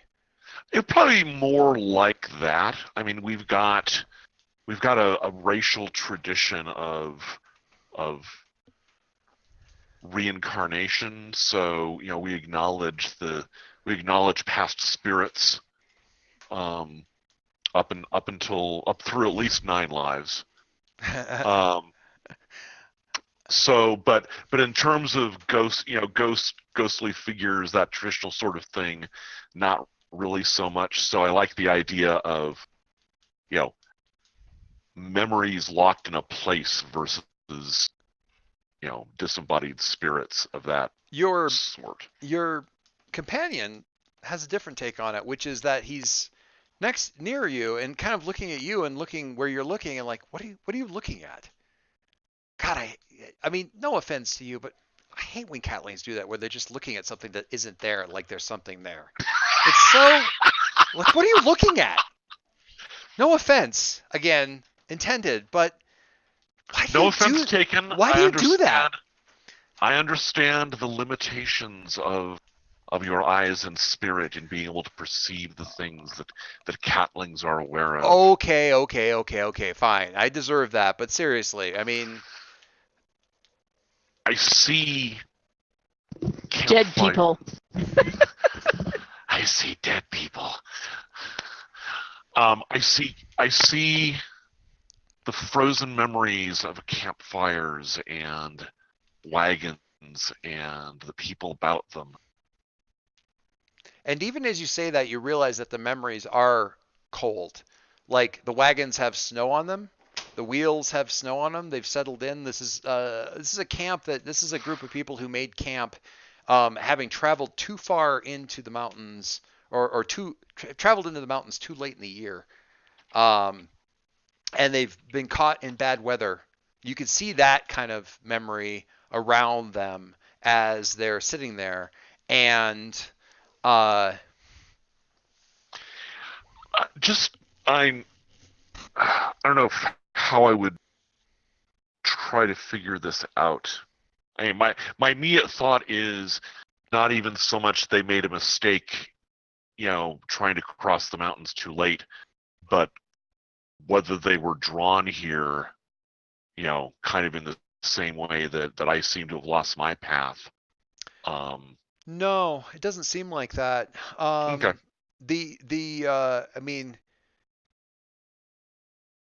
this is the memory of someone who was lost in the mountains and paid a price for it. Uh, or I say someone, several someones. Um, and yeah, you hear a voice right next to you say, "This was just misadventure. We were one of dozens. It was not always an easy travel to get to Chains Crossing, but the risk was was small enough to what we could gain from getting there that late in the season that Father decided to risk it." And there's a human girl there, standing next to you, looking at the camp herself.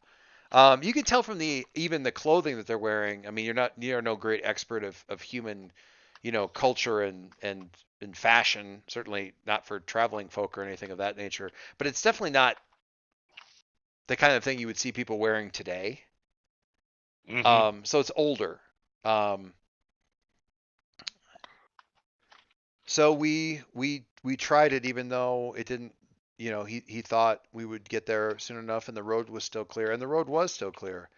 It just got so very cold, and then uh, one of us didn't wake up. Little Johans didn't wake up, and then we didn't know what to do, and no one was talking, and we tried one more day, get going further in, and then the snow came, and we couldn't get any further, and we thought we could wait it out, and we couldn't. It was just too much. We're not the only ones. The mountains have taken thousands over the years trying to get to James Crossing. The place is a wonder, but it's cursed. It's like a campfire that moths keep flying into. It draws in, and the mountains take their tithe every year of those who would pass through. But they've had their tithe this year, and you don't need to be part of it. We can help you get back to your path, your trail, or your people. If you want that help, we can help. We just need a little something in trade. And she doesn't say it maliciously, but she says it sort of matter-of-factly. We would need something in trade, but we can help you get back to your people if you would have that help.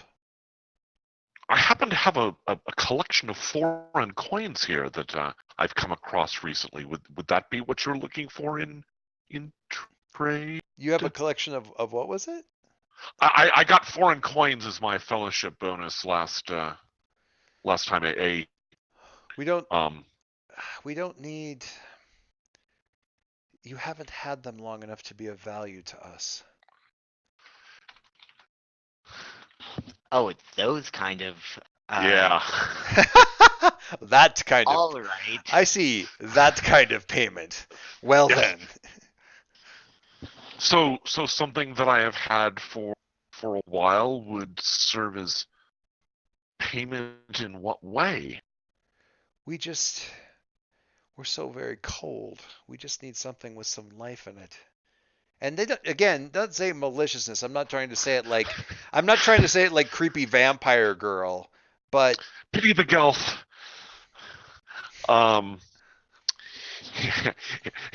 Carabas throws a glance over at Umberto and then shakes his head and realizes that would be a horrible solution. I mean, effective, but no.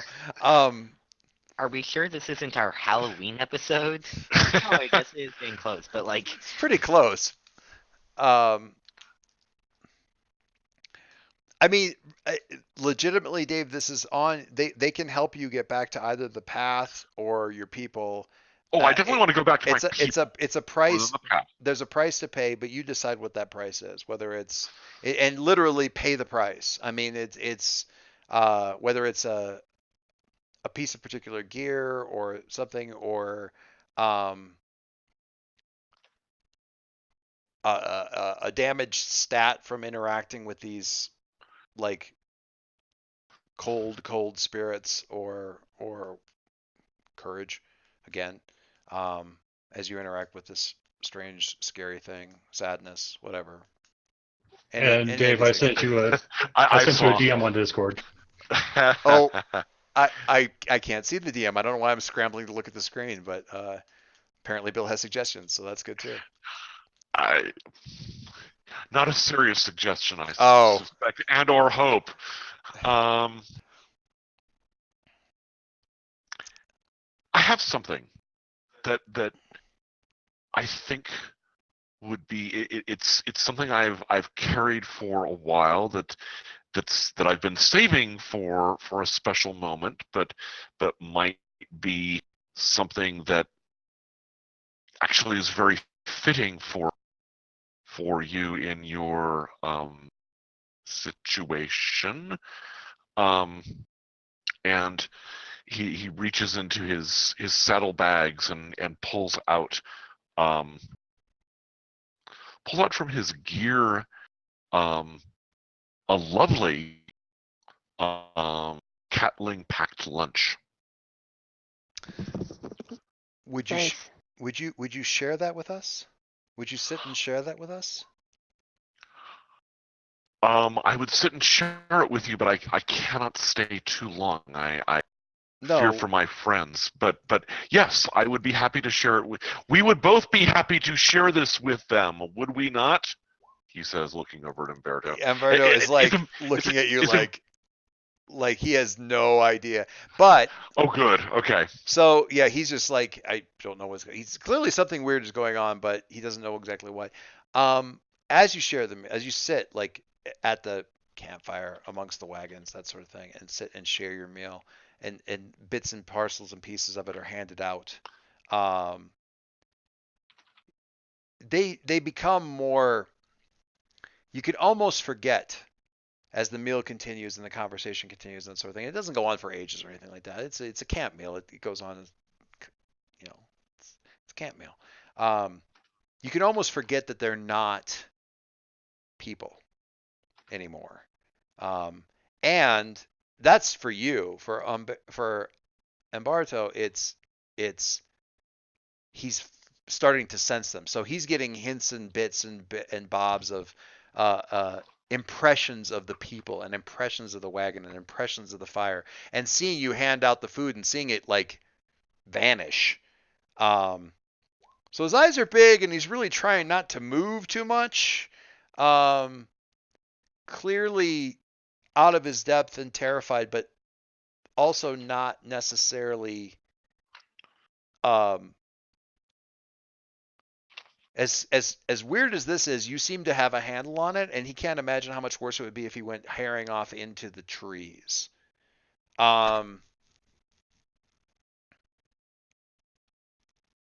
So I say to him, compassion to those in need is the mark of a true hero. I think obviously footnote, you're going to want to form a bond with this guy, but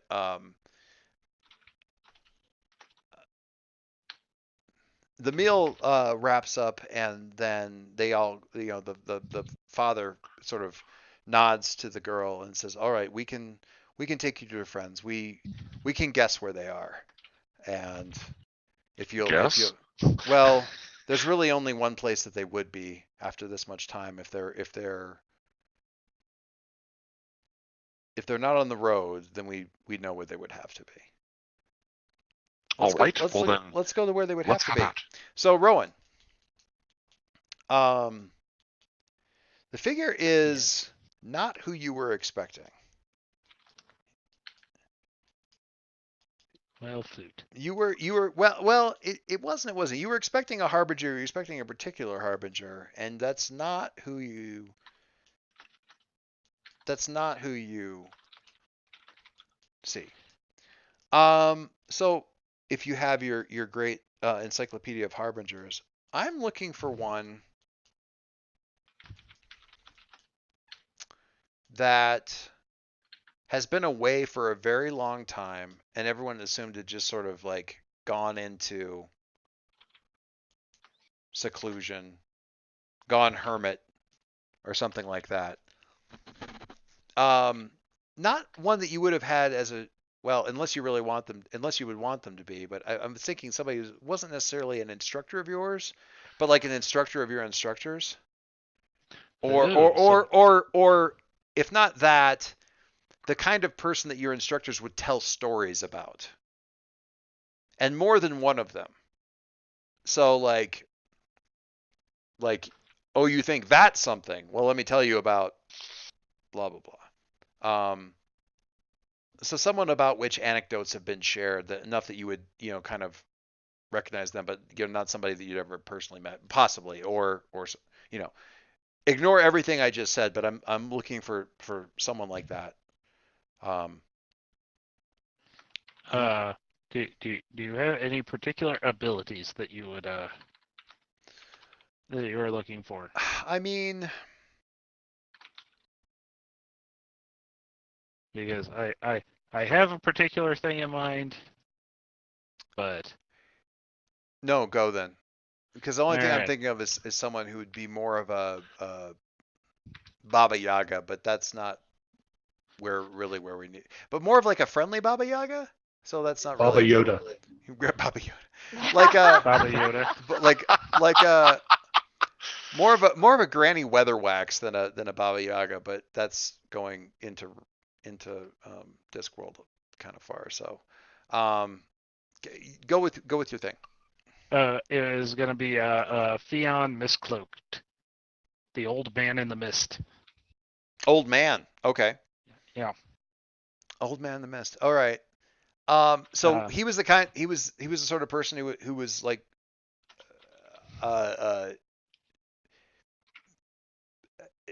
I'm just going off the name. My first thing would be, so somebody who was like really, really into researching the effects of the lowland mist. Sorry, what was that? The kind of person who was like just going off the name, I'm thinking someone who's really, really into like researching the effect of the mists and the lowlands and all of that part of the larger world's ecosystem kind of stuff. But Yeah, something like is that. that even kind of close or? Yeah, it was basically intended to be like all of the Harbingers have a tie to the mist. You know, they have to go out there to kind of learn some of their abilities. Sure. But there's always that danger. It's like don't spend too much in the time in the mist, or you'll turn out like Theon Miscloaked. So the assumption is that the guy went like completely, just went out and never came back, and he's wandering crazed and muttering to himself out in the lowlands somewhere. He went native. Super native. You really can't imagine it's anybody but him.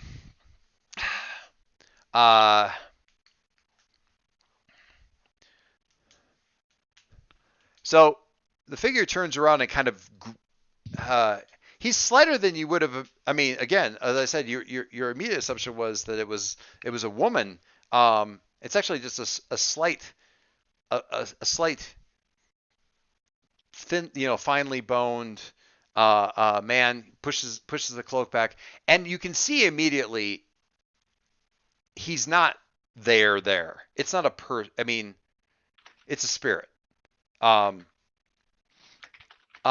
very, very solid for all of that. Very close to a near thing. And he peers up. Harbinger! Child Harbinger! You're new. What are you doing out here? And why have you abandoned your companions? Oh, wait, that was my fault. Disregard that last one. Trick question. What are you doing? Magister Miscloaked. Close enough. I was trying to. I and my companions were trying to make our way to Chains Crossing. Well, situation you're in, you're never going to make it, are you? I mean, there's all these. Do you know how many things have died out here in the mists over the years? Thousands.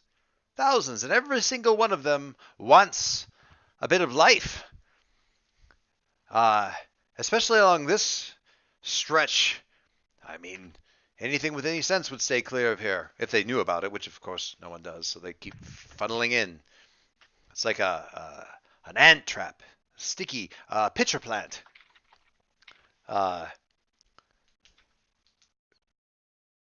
That's not even really fair, honestly, because the pitcher plant is trying to do this, and this is actually just an effect of all the things that have died. They just want. They want and want and want. And what they end up getting is simply more of their own, competing for whatever damn fool comes through the next time. Where are the rest of your... Well, they were split off. I don't see... I mean, whatever path you were on, whatever quest you might have found yourself on, boy, I think you've come to the end of it. I mean, I can't speak for you personally, but if your companions were of any importance to you, I very much doubt that you're going to be able to find them again out here. I certainly couldn't. I didn't. I spent days, years, I'm not really sure how long, looking for those that I came in here with. Friends of mine, those that that had trusted me to see them through. I never found them. Died looking for them. Pathetic, really. Uh, Name and all, years I'd spent among the mist, and I found myself winding my way, bouncing from one sad spirit to the next. Each one of them promising to help me, and each one of them unable to do so, telling me they could lead me to one of my companions when the companions were long gone. Good job, Carabas. Good job, Carabas. What Yeah. is? That was out of character, but Uh, it's a it's a deadly place, and honestly, I'm not. Well, now I'm one of them, and I understand the draw. We all need things, don't we? And all need a bit more. We cling to life, and you're a bit of that. Are you, by any chance, the one the one with the power that's been messing about with other portions of the mountain ranges around here? Stirring no, up sir. animals and the like. What was your name then? Caution here.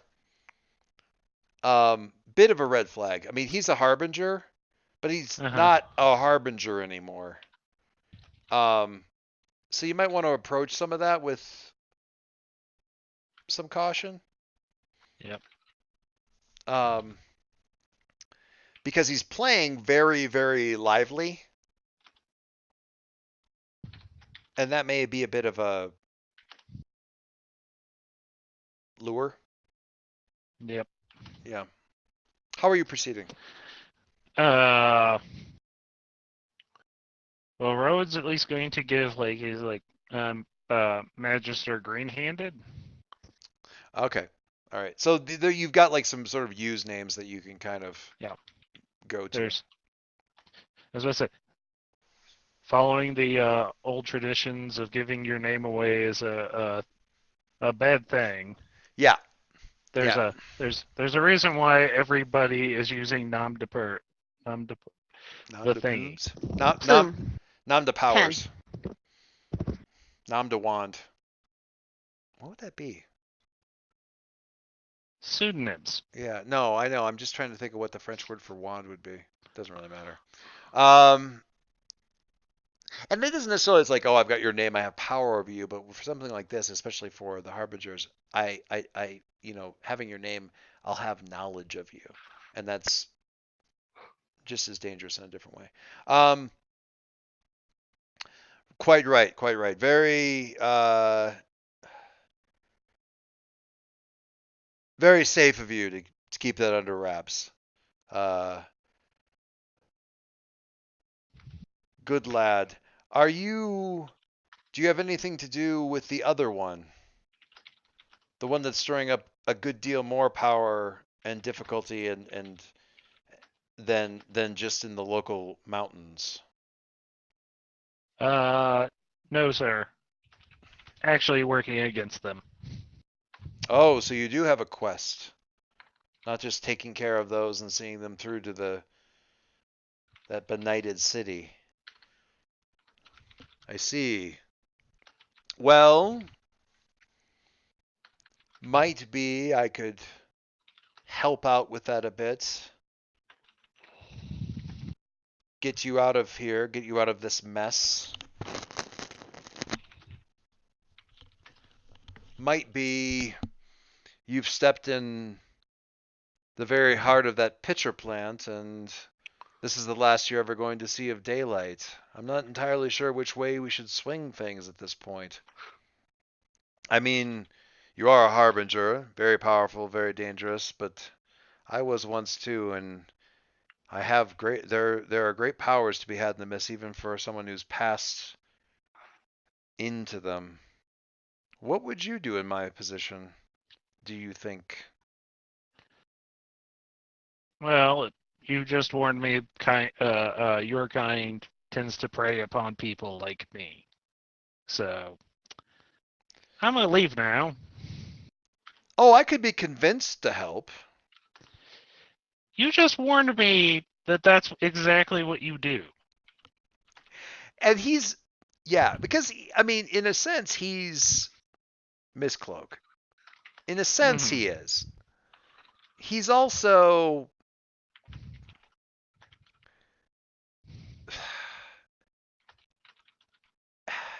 He's also almost a bit of a recording of Miss Cloak that's being used for a hunger to interact with the living. So there's a bit of that.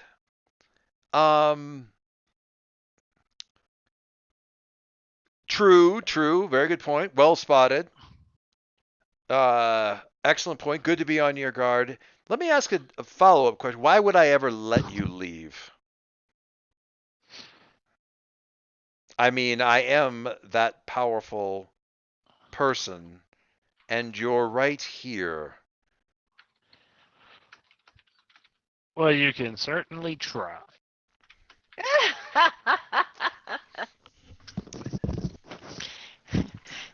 So, And thus he goes for balls versus ballsy. Stupid, but ballsy.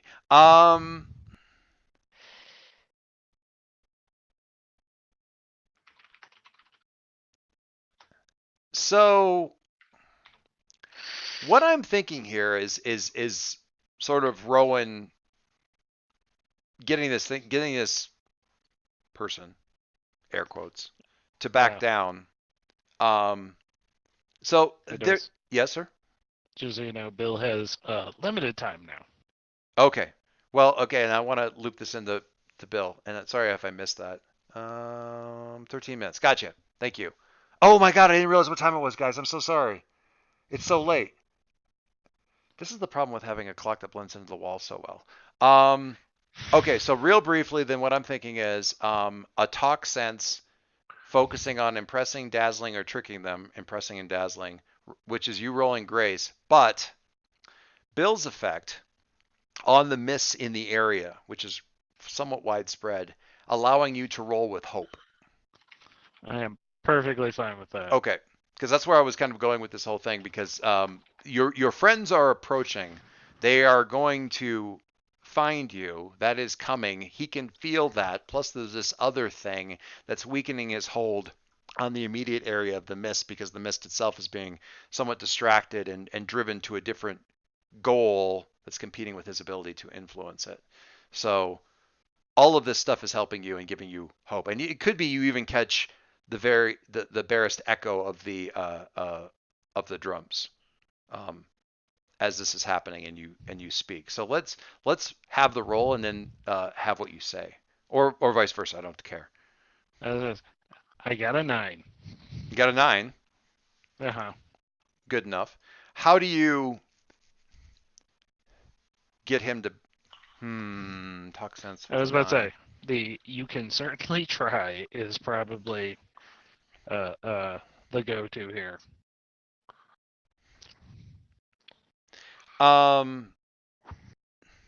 Okay, so I'm looking at the thing with a 9, and I'm thinking you can get him to back down. You can even get him to like in broad terms, really kind of show you the way in the form of a relatively innocuous favor of some type. I actually want to make a suggestion here. Okay. Okay. By all means, kick in. I mean, you got me here. If this person is this high-ranking, influential, meaningful, big shot harbinger that's just achieved such legendary, fame, but has also been like kind of scorned. Maybe they haven't confronted this thing that Rowan has just confronted them with, which is an actual challenge. How long has it been since this person heard some actual guts, put into something someone's saying to them? I mean, I absolutely like that. I really do. And if so, the favor that Rowan owes them is you got to carry that out. You gotta go walk the walk the rest with the rest of the world. All right. All right.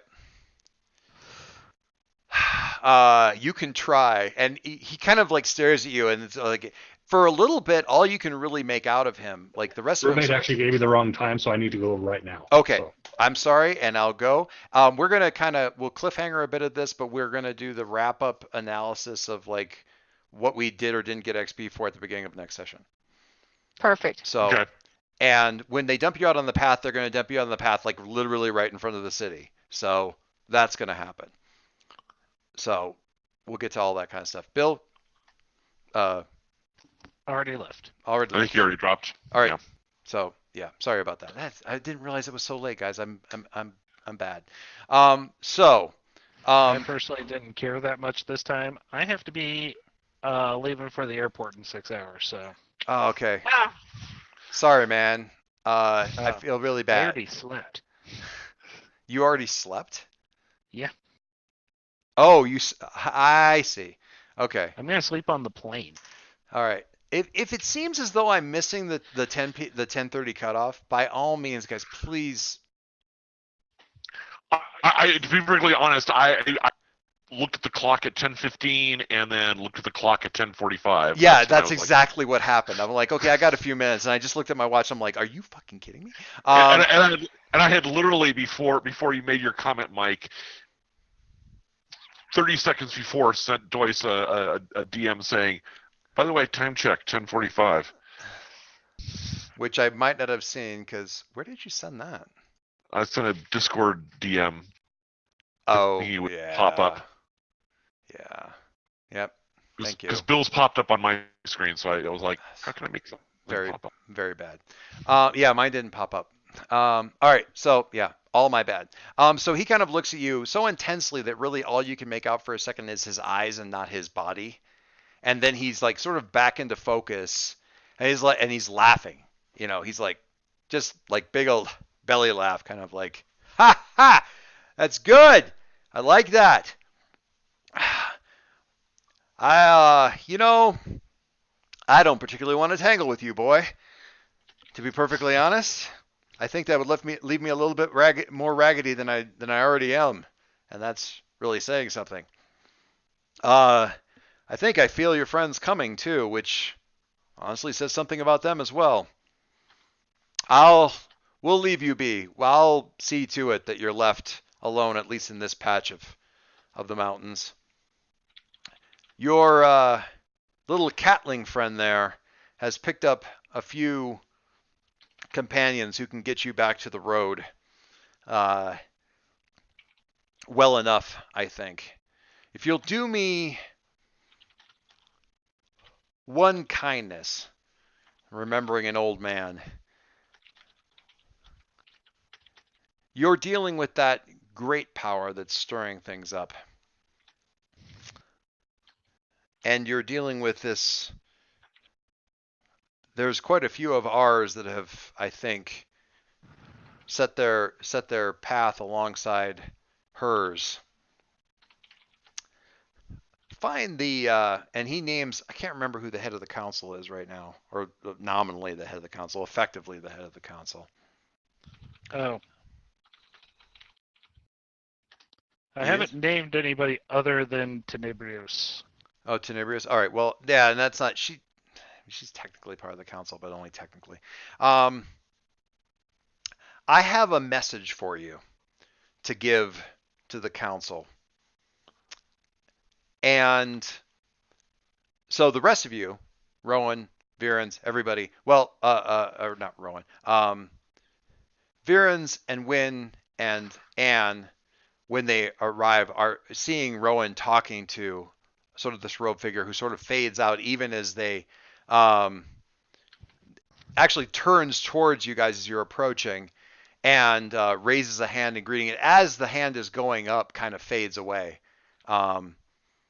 And you know, Rowan is left standing there alone. And from another direction, Carabas sort of emerging out of the trees, with more figures kind of with him, very very faintly, and a very very spooked crossbowman along with him, kind of looking side to side and just trying to walk like arms really straight to the side, like trying not to bump into anything. Just walking very, leading the horse and walking along, kind of thing. And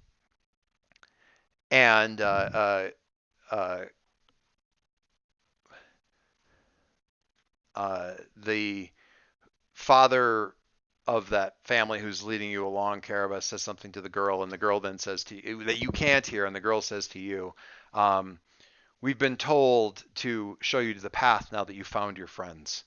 And we'll just stop there. I'm not going to say, because I got to think about this a little bit, Mike, but I'm not going to say what the message is that he said to give, because A, I want to think about it, and B, you might have something good too.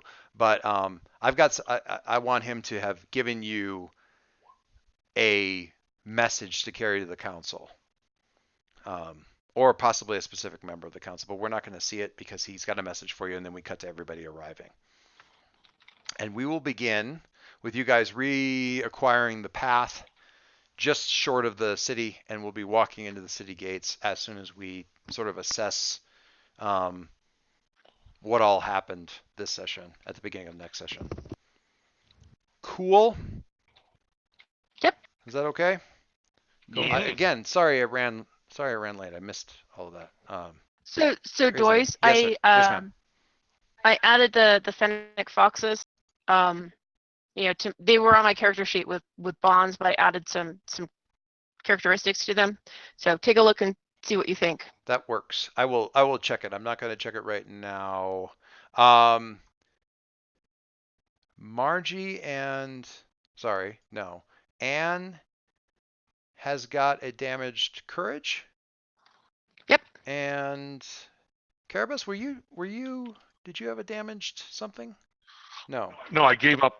You gave I up my halfling lunch. a bit of your halfling food. Excellent. Love it. All right. We shall carry on next time. Guys, thanks very much. I'm sorry it ran late. I'm very sorry it ran late. I didn't intend for that to happen. Although, to be fair, we usually stop and then talk for another half an hour And then anyway. talk for another half. Yeah. So we just won't do that this time. That is all she wrote. So I'm going to stop that one.